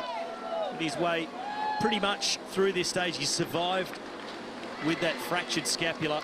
Great job by him, and hopefully for him it'll feel a little bit better day by day. Tomorrow will be a very big test. It'll be a really tough day. Try to lean on those handlebars on the time trial bike and keep up with his team. There's also a time limit in the team's time trial if you're dropped. That is going to be a very big test for the American. And there'll be no waiting for him because that's a team, Education First Drapac, riding for the potential winner of the race overall, Rigoberto Urán, who was second last year. The crowd hasn't thinned out at all. They are loving this display put on by Sylvain Chavanel. 30 seconds still up his sleeve, so a few more kilometres yet to enjoy the cheers of the crowd. Tim de Klerk is just whittling away at that lead of Chava. As other teams, they're just getting a little bit more intent on being at the front now. We said earlier, it's easy being at the front with 60 kilometres to go in the safe spot. This is where it becomes more critical, and that's why we started to see more crashes. There's a bit more fighting to be near the front. There's a lot more tension. Number 66 at the back, that's Damien Housen. Nice elevated viewing spot on the back of the trailer. And we talk about the fight for position, and of course it would be safer for everybody if you leave the sprinters and their teams to do what they're doing at the front, and then the GC riders all drop back a bit and all space out, and it just doesn't happen and never will. No. It defies logic, I know, but that's the way it goes. This is now Damiano Caruso. He was 11th overall in the Tour last year. So one of the key men for Richie Porte once we do get to the mountains. There's the world champion, Peter Sagan, in the rainbow jersey. 80 years since the stage of the Tour de France has finished here in La Roche-sur-Yon. And in 1938, the stage winner was the then world champion, Molenberg, a Belgian rider, wearing the rainbow jersey. Hey, Robert Thompson at the front, followed then by Edvald Boasson-Hagen in the green and white colours of Dimension Data. And Mark Cavendish right up there too. Just saw him out of the saddle, just poking his head up and having a look what's going on right at the front. Chavanel, 3 kilometres to the bonus sprint. I don't think we'll see a lot of action from the peloton for this bonus sprint. It's a 3-second bonus sprint for the winner, 2 seconds for second place, 1 for third. I wonder if any of the riders who missed out yesterday, who got distanced after that crash and lost time, if they'll think, oh, well, if I can just get up there and sneak a couple of seconds, it might all count. If no one's going to go for it, why not make a little acceleration and grab it if you can? If it's not an energy spender. Return on investment. There's Michael Matthews, just spotted Michael Matthews, the European champion. Alexander Kristoff, Chris Froome, #1. He's on the wheel of Geraint Thomas, being dragged through to the front by Jonathan Castroviejo. So we talk about the sprint teams preparing for this finish and getting their sprinters in position. At the moment, it's all the GC favourites teams getting to the front, setting the pace. This is not about chasing Sylvain Chavanel. This is about establishing a position at the front of the peloton. And look at the intensity go up now. That's Castroviejo hitting the front now for Team Sky. Chavanel sweeping around the left-hander, and he is really giving it every last calorie that he's got in the system. Is falling onto the pedals. The tank will be empty for Chavanel once he reaches the finish line. Well, in fact, I would say the peloton are a little bit closer to him than 27 seconds behind. I think he's desperately trying to hang on to get through this bonus sprint, even if it doesn't mean much for his classification, just to get there first. It's good for the spirit. He's almost there, about 1,500 metres away from that bonus sprint point. In any case, he will be going to the podium. He is the most aggressive rider of today's stage, without a doubt. Kwiatkowski now to the front, giving instructions, showing his team where they should be riding, because the wind's coming from the right. Let's get over to the left. Nobody gets a free ride here. Well, they asked for a free ride from de Klerk earlier on, and it wasn't forthcoming. So there'll be no favour returned because there was none given. 1 kilometre for Chavanel for the time bonus. Big open road, so off those smaller departmental roads now. This is more like one of the national roads. Bit more room to move, bit more shoulder as well. Talking of shoulders, the shoulders of Chavanel are starting to rock. 15 kilometres to go, the banner hanging across the road. Peloton under the guidance of Team Sky. This is Gianni Moscon. Now it's Mikhail Skar once again from BMC. I wonder if Froome will take any interest in picking up a 2-second time bonus, just to separate himself from Yates and Port, who he finished with yesterday. Would not be a bad idea. I wonder if they're all thinking the same. Would be really interesting to see a sprint of GC contenders just trying to nip away and get 2 seconds. Chavanel, he looks over, he knows he's caught. Also knows he's going to get to this bonus sprint. But only just. A big day out for Sylvain Chavanel. Attacking after around about 3 or 4 kilometres having been covered. And just inside the last 15 Ks, he's about to be collected. Takes a look over his shoulder as if it's the finish and I'm going to make it. He knows there's not much point fighting too much more. 3-second time bonus for Sylvain Chavanel. And now you can see the body language has changed. He's onto a smaller gear. He surrenders. He knows the catch is on. And it looked like Nicky Terpstra going forward. Geraint Thomas, third across the line. In fact, it was Philippe Gilbert that went across the line from Quick-Step, and then Geraint Thomas picking up a 1-second time bonus, which moves him up in the general classification just a little bit. And in terms of the starting order tomorrow for the team time trial, can prove to be all important, as he's now in equal 4th position in the overall standings. Those seconds were really gettable. Yeah, he didn't spend any energy in that process.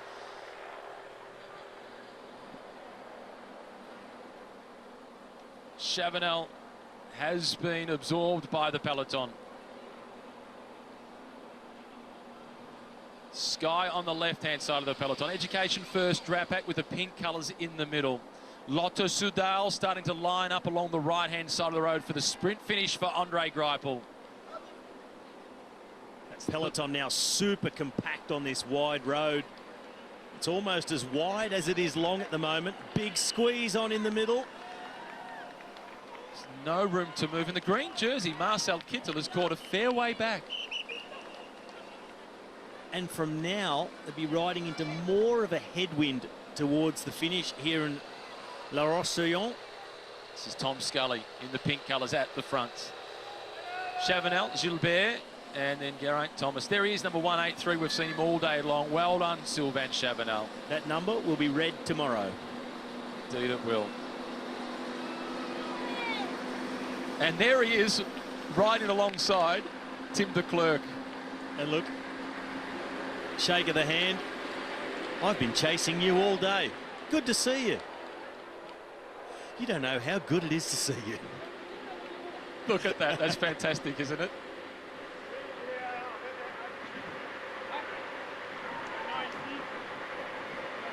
Chavanel understands the role of Tim de Klerk, and he appreciates the effort that the big Belgium had made. And there's the workload now at the front for the past 20 kilometres, and it's getting very even. Sure, it's Quick-Step predominantly, or the larger portion, Dimension Data, and then Bora Hansgrohe. 3 teams with sprinters.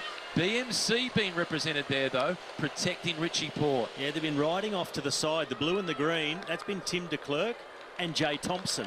They're the 2 riders that were doing the chasing behind Chavanel. The rest are riders trying to protect their general general classification contenders in the front. That's what BMC have been doing. There they are right in the middle, colour-coded across the road. Blue on the left, Movistar, then Lotto and El Jumbo, Mitchelton Scott, BMC, Astana, minus Luis Leon Sanchez, Team Sky and Bora. And the red with the gold helmet, that is Heinrich Hausler from Bahrain Merida protecting Vincenzo Nibali. Well, Nibali, he is so good at just gliding in between, just surfing his way through that peloton, staying protected, not hitting the wind too much, not really showing his face, but not getting caught out. And that's exactly what he did yesterday. This is Jonathan Castroviejo, followed by Gianni Moscon. It's then Geraint Thomas, Daniel Oss from Bora Hansgrohe. He's just looking for the world champion. Oh, don't look, he'll turn up. Inside the last 10 kilometres. The battle for position, and you spoke earlier about BMC. Where are they now? Yep, they've been pushed back now because it just keeps coming around the outside. It's like a great big washing machine. It just turns and churns around the outside. Really got to work hard to maintain your position. Team Sky now changing from the left to the right side of the road as they're about to swing. That's Luke Rowe who's led them through for Team Sky. And the old cliche goes in a peloton like this, if you're not moving forward, you're going backwards.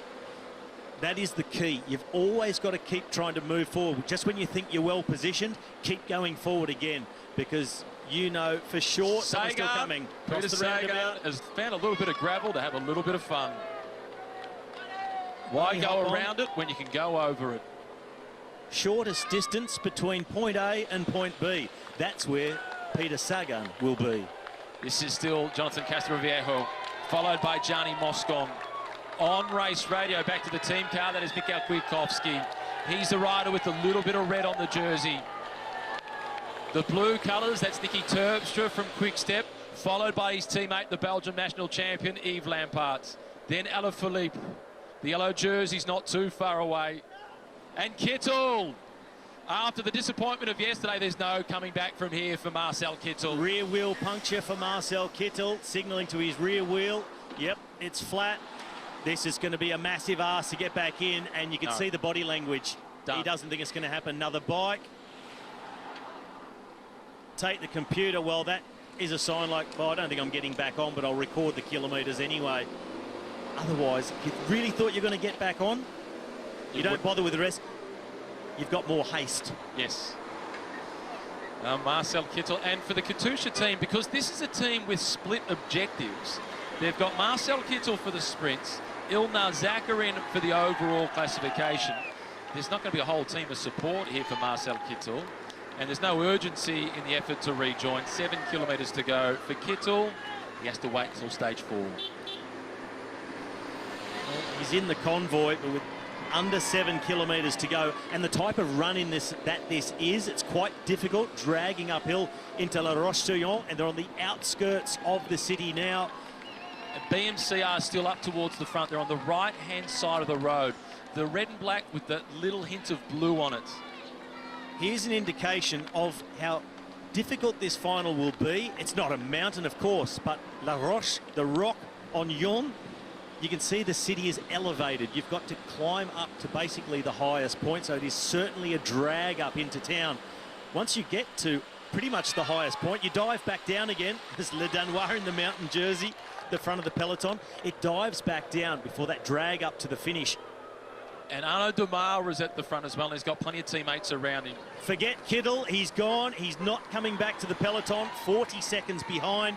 It'll have to be for another day for the man who won 5 stages last year. Kittel is a story for later on. The story of the day now is happening at the front. That's Bauke Mollema in the white colours from Trek Segafredo. We can see big wide roads on the run into town here, and they stay really quite wide. There's a Ludvigsen, who we saw give his wheel to Démare earlier on. He's back doing his job. The roads are wide until just outside 3 kilometres to go. They take a right-hand turn. Another fall. Another crash. And it is the Mitchelton Scott team once again. Luke Durbridge it is who's gone down. Gone down on his own. Oh, nearly collects another rider coming through from Direct Energy. He's okay, he says. I'm from shaken. I'm from Western Australia. I'm okay. I can deal with the road. Blood on the knees.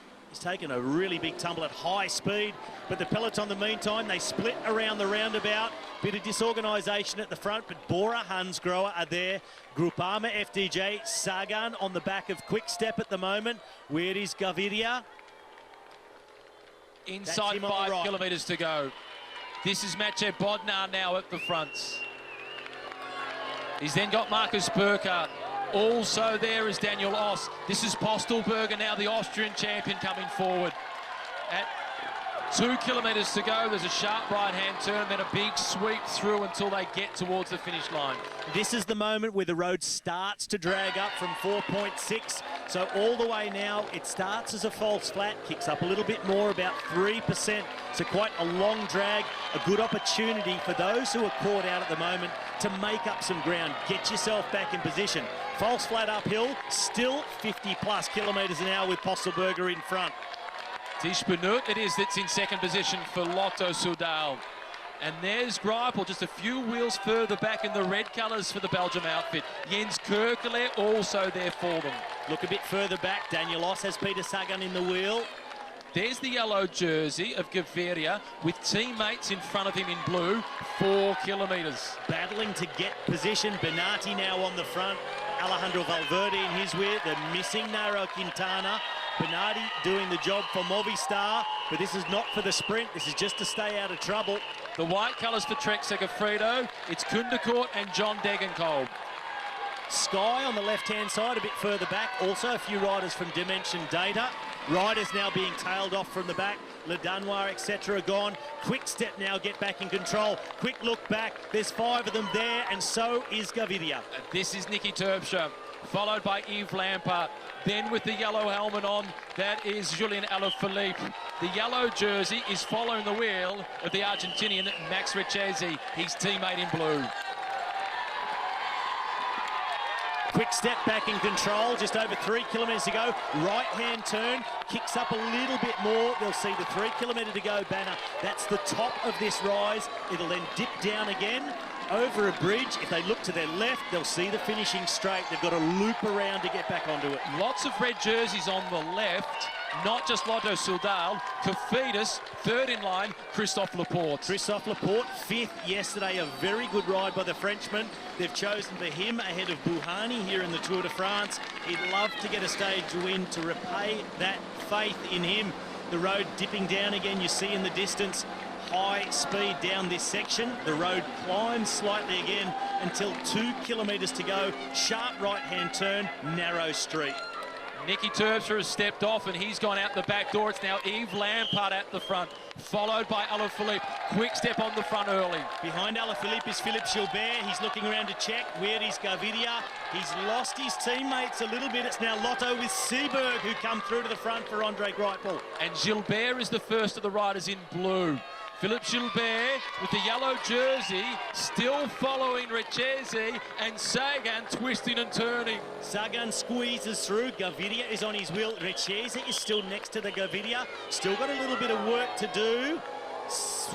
Big squeeze on there as one rider makes his way backwards. 2K to go. Here's the right-hand turn. This road is downhill.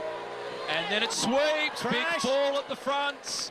And in amongst it is the yellow jersey. Gaviria has gone down. Well, it won't be a Gaviria victory today. He has crashed. A couple of his teammates are gone as well. Michael Matthews is in there amongst it. So too is Daryl Impey. This is Jens Kerkele now, who is at the front. Well, the front of the race has been decimated. Gaviria, he'll get the same time. He won't get back on terms with the front of the race. Daryl Impey is down on the ground as well. Michael Matthews here on the radio, he's saying he's out. Heinrich Hausler is on the ground as well from Bahrain Merida. But back to the front of the race, Lotto Soudal were in prime position. Quick Step still riding, Gilbert.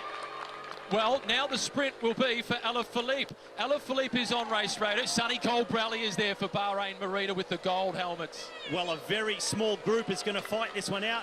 Who has made it through that corner successfully and which of the sprinters are still here? Sagan is there. And Alexander Kristoff is there. I think I may have spotted Degenkolb, not 100%. This is the final corner. Fast right-hander. It drags up to the line from here. Now the sprinters, what remain? They all line up. It is Oss who is at the front. Alaphilippe is waiting. Marcus Burkhardt, Greipel, Demar. It's then Sagan, followed by Colbrelli and Christoph in whites. Degenkolb behind Colbrelli. Christoph further back. Degenkolb in with a chance after the disappointment of yesterday. Now Alaphilippe, he's onto the slipstream of Marcus Burkhardt. Sagan is waiting and he's playing the patient hand. Alaphilippe, he goes early. Perhaps it's way too early, and surely it will be. As Greipel is waiting, Demar no longer. He steps off with 200 to go. Arnaud Demar, after chasing back on with 20 to go, he's got his nose in front, but it's Sagan who's coming forward. 80 years on, it was the world champion who won in 38s, and it's the world champion again in 18. Sagan just ahead of Colbrelli. Here comes Gaviria in yellow further back. He jumped back on. They couldn't close up.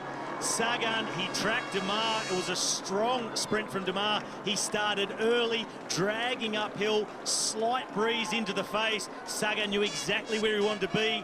He came into contact with John Degenkolb, who tried to slide through on his inside. Sagan over the top. Colbrelli was fighting for it every single centimetre, and it's Sagan who hangs on, and a world champion wins again in La Roche-sur-Yon.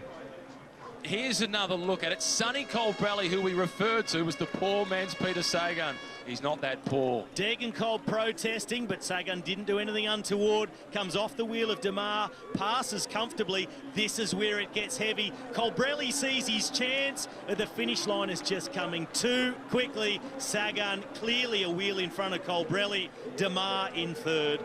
Sagan will take yellow. The time bonus, yes, the 10-second time bonus after being second on the stage yesterday. He takes the yellow jersey. These riders caught up behind the fall. They'll get the same time as the stage winner, Peter Sagan. Simon Geschke in amongst this group with the beard. Chad Hager is also there. In fact, I think I saw earlier on Simon Geschke having been dropped even before that crash. So perhaps these are riders who got caught out by an earlier split.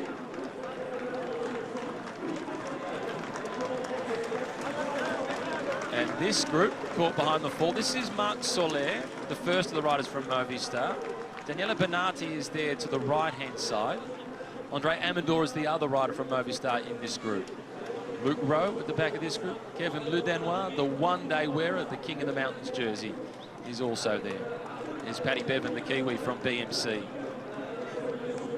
Big day for New Zealand cycling today. Dion Smith will be stepping out onto the podium to take that King of the Mountains jersey away from Kevin Ledanois.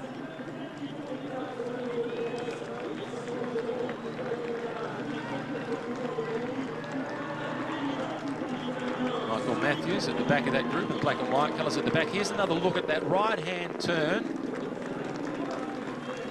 And it was a touch of wheels going through the corner. And then the obvious knock-on effect. The white bike there in amongst the middle of it. That is South African champion, Daryl Impey. Peter Sagan ahead of Sonny Colbrelli and Arnaud Demar.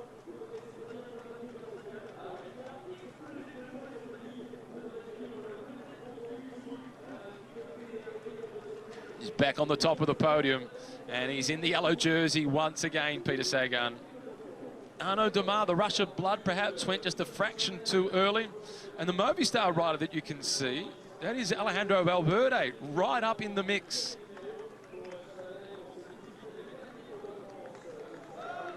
Perfect timing as well from Peter Sagan with the throw to the line.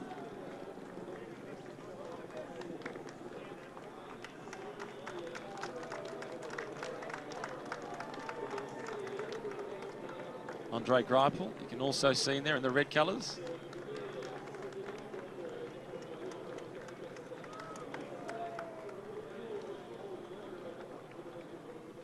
There's the athletics track in La Roche-sur-Yon, hosting a stage finish of the Tour de France for the first time in 80 years. Had 5 stage finishes here between 1934 and 1938. It's been a long wait. Here comes Marcel Kittel. Ian Boswell just behind him. Niels Pollitt, the rider in the middle, and Tony Martin off to the right-hand side. 4 men from the Katusha team. Here's another look at it with the speeds, with this uphill drag. It was DeMar who went early, and then Peter Sagan drag racing him up to the finish line. Cole Browley was moving quickly, just fraction too late. Sagan getting the timing right, and simply too strong, too good. Sagan the winner, ahead of Cole Browley, followed by DeMar. Greipel in 4th, Christophe in 5th, Dupont another solid performance in 6th. It was then Valverde, followed by Pascual, then Degenkolb in 9th position.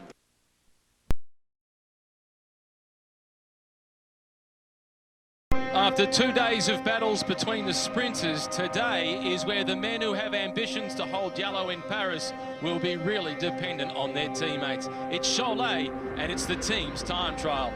Matthew Keenan and Robbie McEwen with you. Robbie, this is a day that many will be nervous about, and others will be licking their lips in anticipation. Starting and finishing in Cholet, the depart and the arrival are only separated by about 500 metres as the bird flies, but it heads out through the Vendée region. It's not hilly, but it's not flat, a little lumpy, inconsistent along the way, as you can see, and the wind will be a genuine factor this afternoon. The wind will definitely be a factor, Matt. I could tell you've been on the bike this morning. I also rode on the course, and it is extremely blowy in parts of the course, and even in sections you'd think it's going to be a crosswind, it funnels between the trees and turns into a block headwind. So we take a look at another one of the monuments here in Cholet. A lot of work restoring this church, the Église Notre Dame, which dates back to the 11th century. It suffered significant damage throughout the French Revolution, and at one point it was used as stables during the French Revolution and as a prison. They start in reverse order of the team's classification. So amongst the teams that we expect to be able to win this stage, they're all pretty much amongst the early starters. Mitchelton Scott will be the first team to go. Then Team Sky, big favourites to win the stage today. Movistar, they should be a factor. Next up will be Groupama FDJ. And then BMC, who are, with Team Sky, the 2 big favourites to be able to win the stage. Later on, Sunweb, they won the Team Time Trial World title last year. They start in just over an hour's time, and they'll be genuine contenders to win. The last team to start, though, that will be Bora Hansgrohe, because they have the yellow jersey of Peter Sagan. South African national champion at Daryl Impey yesterday, Robbie, he crashed, and that can hurt the Mitchelton Scott team today. In fact, yesterday, that team had 3 riders on the deck. Adam Yates, their overall team leader. Luke Durbridge, he was quickly up and off the side of the road, and Daryl Impey. Impey is the one that is the bigger concern, because he is a powerhouse in the time trial. Likewise, Durbridge. Well, Impey has suffered a bit of an injury to his left shoulder blade, also hit his head, and he posted a picture on social media with an ice pack strapped to his head, taking all precautions. Fine to start today, and he'll be an integral part of this team's time trial for Mitchelton Scott. Final 10-second countdown to get rolling for Mitchelton Scott.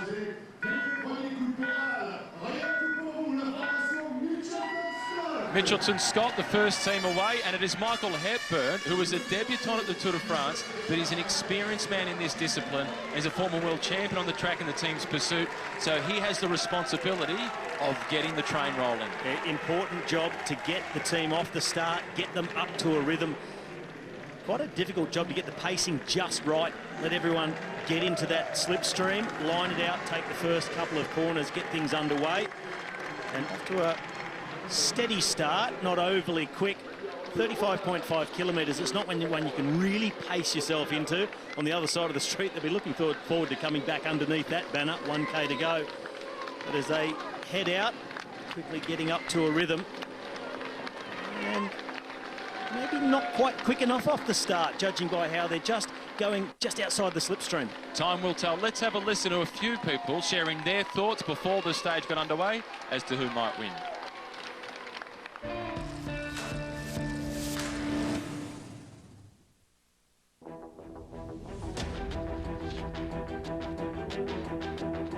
It's a very important stage, but perhaps not the most important.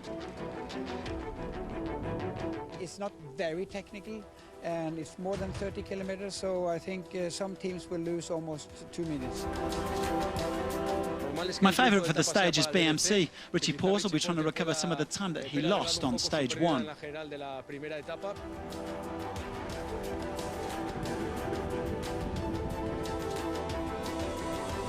Sky are one of the teams certainly with the most balanced team. I think there's a smaller disparity between their weakest guy and their strongest guy than there is in other teams. I think it's going to be between Sky, BMC and Mitchell and Scott.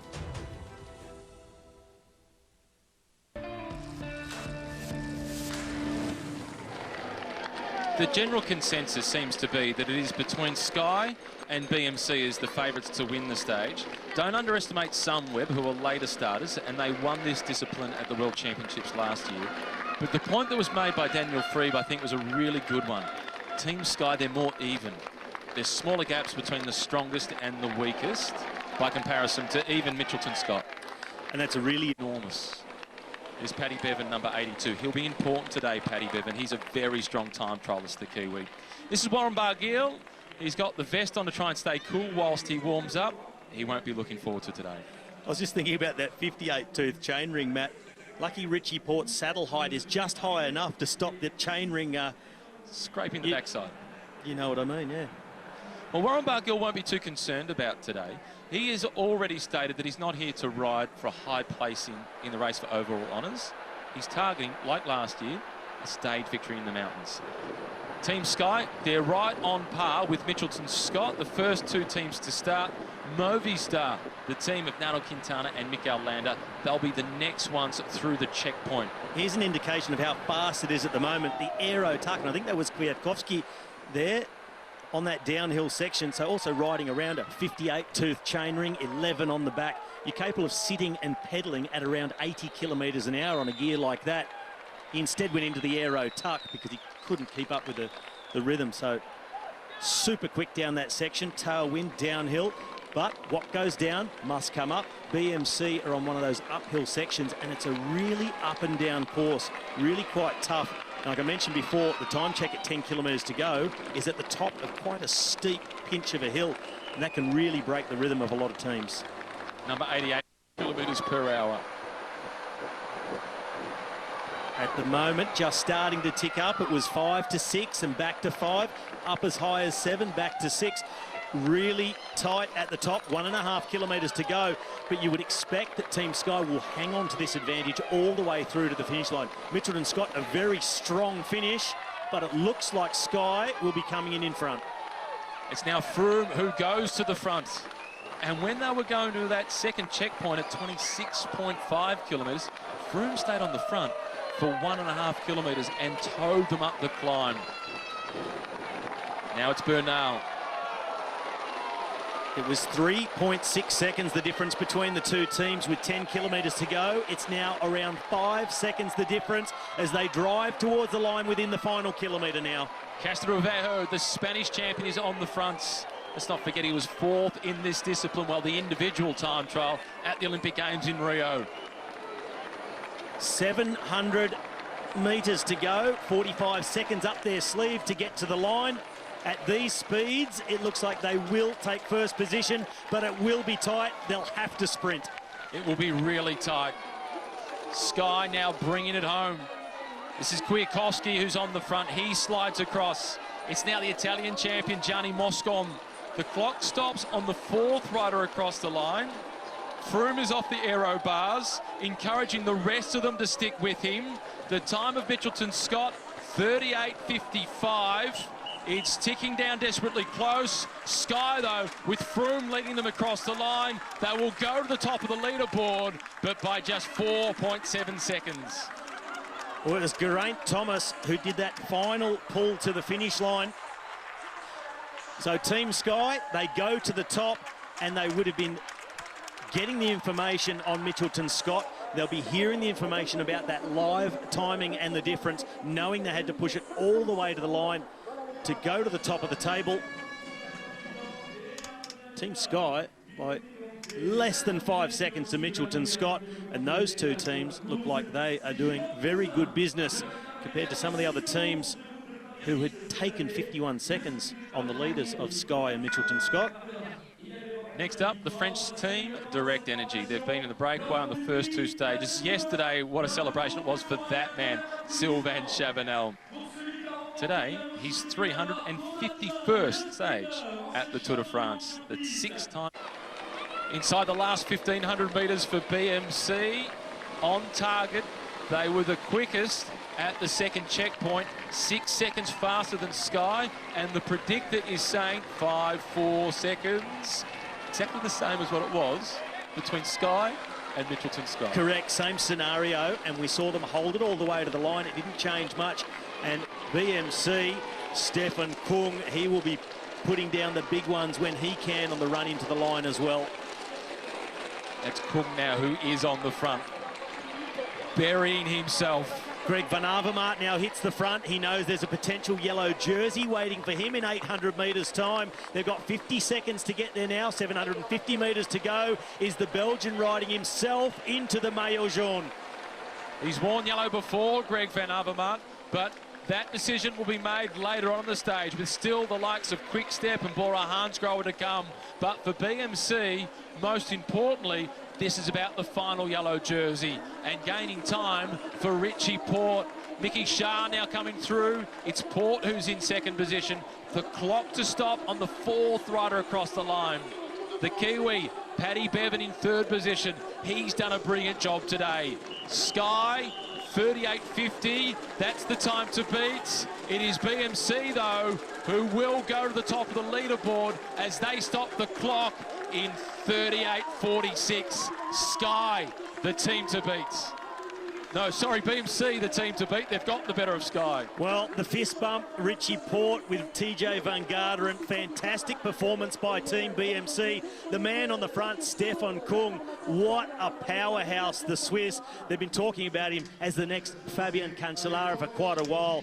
His teammates, they believe it too. So strong at Richie Porte. He'll be extremely pleased with that. And at the moment, Greg Van Avermaet is in the box seat to take yellow. Good result for BMC. Now it's Cofidis that we await for them to make a start. They are the result, though, certainly doesn't help. Peter Sagan, thumbs up. A lot of cheers from the crowd. You can hear the horns in the background. That's the Slovakian fans. They follow him everywhere. Yesterday, even his father was here at the Tour de France. 1,300 metres to go. 11 seconds now, the virtual deficit for Sunweb. They have ridden brilliantly in the back half of this course. Well, they have. They really not only defended themselves in the middle section, they took some time back. But at the moment, we said from that second time check, the last 10 kilometres through to the finish, not much really changes. They're at the same deficit now that they were over the top of that climb at 10k to go. So Sunweb, they've done a very strong last 2/3 of the race. Probably just given away a little bit too much early on. Conservative start, brought it home well, but it's not going to be enough. This is Michael Matthews, who is now at the front. Nicky Hazan is still there. Tom Dumoulin slots onto the back of the group. Simon Geschke with the beard. Sunweb, though, they won't be winning the stage, but it has been a good day out for this team. And for Tom Dumoulin, it puts him into a really strong position in the overall standings. He started the day at 16 seconds down on the yellow jersey, but importantly, he started the day 51 seconds ahead of Chris Froome. And Michael Matthews, the green jersey from 1 year ago, is burying himself for his Dutch teammate. Sunweb through with a really impressive time. 4th on the stage, 10-11 seconds down. Here he is, number 51, Vincenzo Nibali. How much time has he conceded today? So far, the indications are that he'll be somewhere around the 55-second mark. Perhaps a little bit more because they've been down to 4 for the last 9 kilometres, and that could very well hurt them.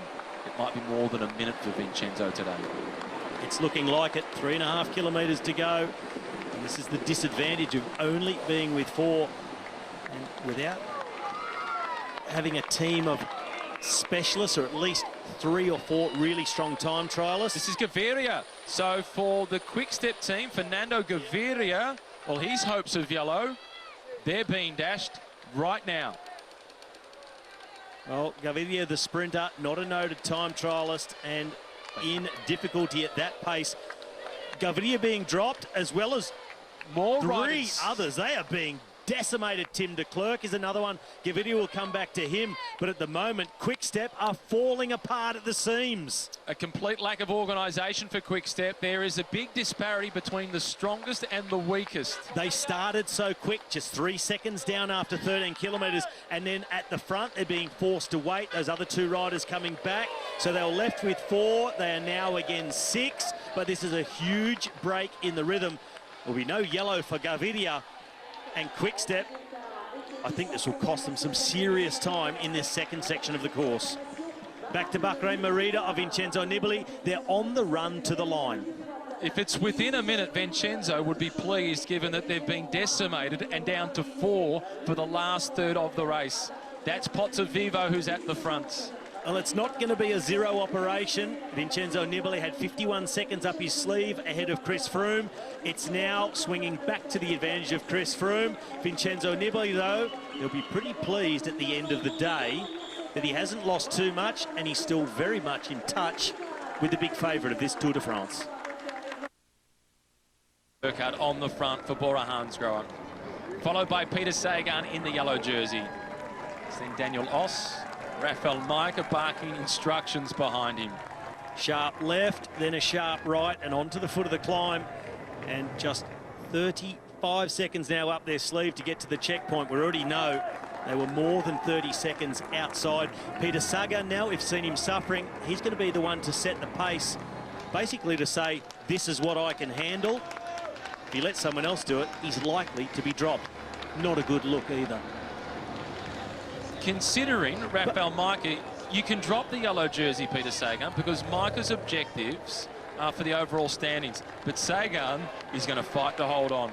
Well, that's where the team is going to be very torn. They won't want to drop the yellow jersey on his own, but they also want to do the best time possible for Rafael Majka.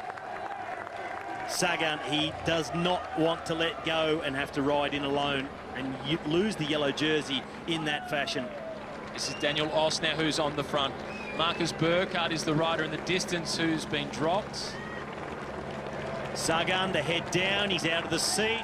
He's getting gapped off, the world champion, the yellow jersey wearer, Peter Sagan. He'll certainly wave goodbye to the yellow jersey and will struggle to hang on to his team, who want to set a good time for the man in second wheel, Rafael Majka. Sagan is gone. He is. Daniel Oss at the front, still looking so composed. He looked as if he was in trouble early. Well, Sagan not having his best day, but look at yesterday, the effort that he made in that finale, that sprint to hold off Colbrelli, that does hang in the legs, the level of effort, the lactic acid, hard to back up again today in a team's time trial. That's just, the intensity is so violent, and for a man who's more sprinter than anything else, was always going to suffer a little bit of an indignity. He won't have a problem But he'll with that. bounce back. No, he's done his best for the team. Yeah, he's selfless. He's thinking about Rafael Majka. They're almost down to 4. One more just dangling at the back. Fights his way back on. And that trying to look as if he's ready to play a game of poker. Don't smile in case you have to turn that smile upside down. Gilbert is the man who was at the front. It's still green, but for how much longer? They were looking for an average speed of 55.1 kilometres across the final 9Ks. From here, they need to do 62 through to the finish to turn that around. Looks like Van Avermaet is going to stay in the hot seat for the yellow jersey. He won't celebrate until he sees the green turn to red by the tune of 2 seconds. Bob Jungels is sprinting for the line in the aero bars. Van Avermaet can almost celebrate. It's desperately close. Van Avermaet is the new leader as BMC win the stage ahead of Quick Step.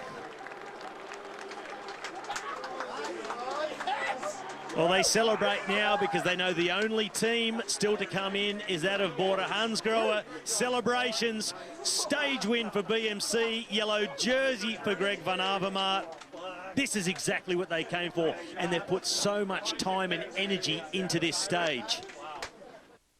Well, so much going on today. Not a lot of time for monuments at l'Église Sacré-Cœur here in Cholet, but so much going on. Time splits, shuffling of the general classification, swapping of jerseys, and it delivered on everything it promised, this team's time trial, and so tight at the top. 5 teams within 11 seconds. As you said, Dumoulin, one of the big winners from Team Sunweb, maintaining almost all of the gap that he built over Chris Froome. Richie Porte getting himself back in contention compared to most overall contenders. And Education First Drapac, powered by Cannondale and perhaps powered by Lawson Craddock today. 6th position on the stage. That was a really good ride. Very good ride and a great result for Rigoberto Urán, a man who was 2nd last year. As we see the outgoing yellow jersey world champion, stage winner from yesterday on stage 2, Peter Sagan, coming in with Marcus Burkhardt, and he'll already be setting his sights on tomorrow's stage. Sarzu tomorrow, 195 kilometres, and it's lumpy towards the back end of the stage. Church of Notre Dame, which, as I mentioned before, dates back to the 11th century. The music is starting in the background, just about ready to go with the stage presentations.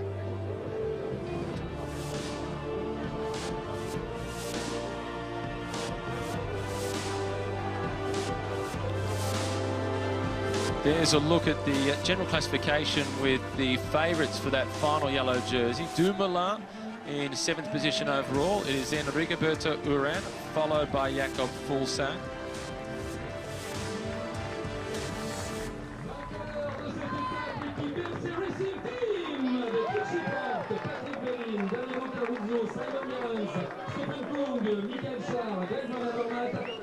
It's TJ Van Garderen, Greg Van Avermaet, Richie Porte, Paddy Bevan, and the smiling Simon Gerrans. And there is Stefan Kung. So strong today.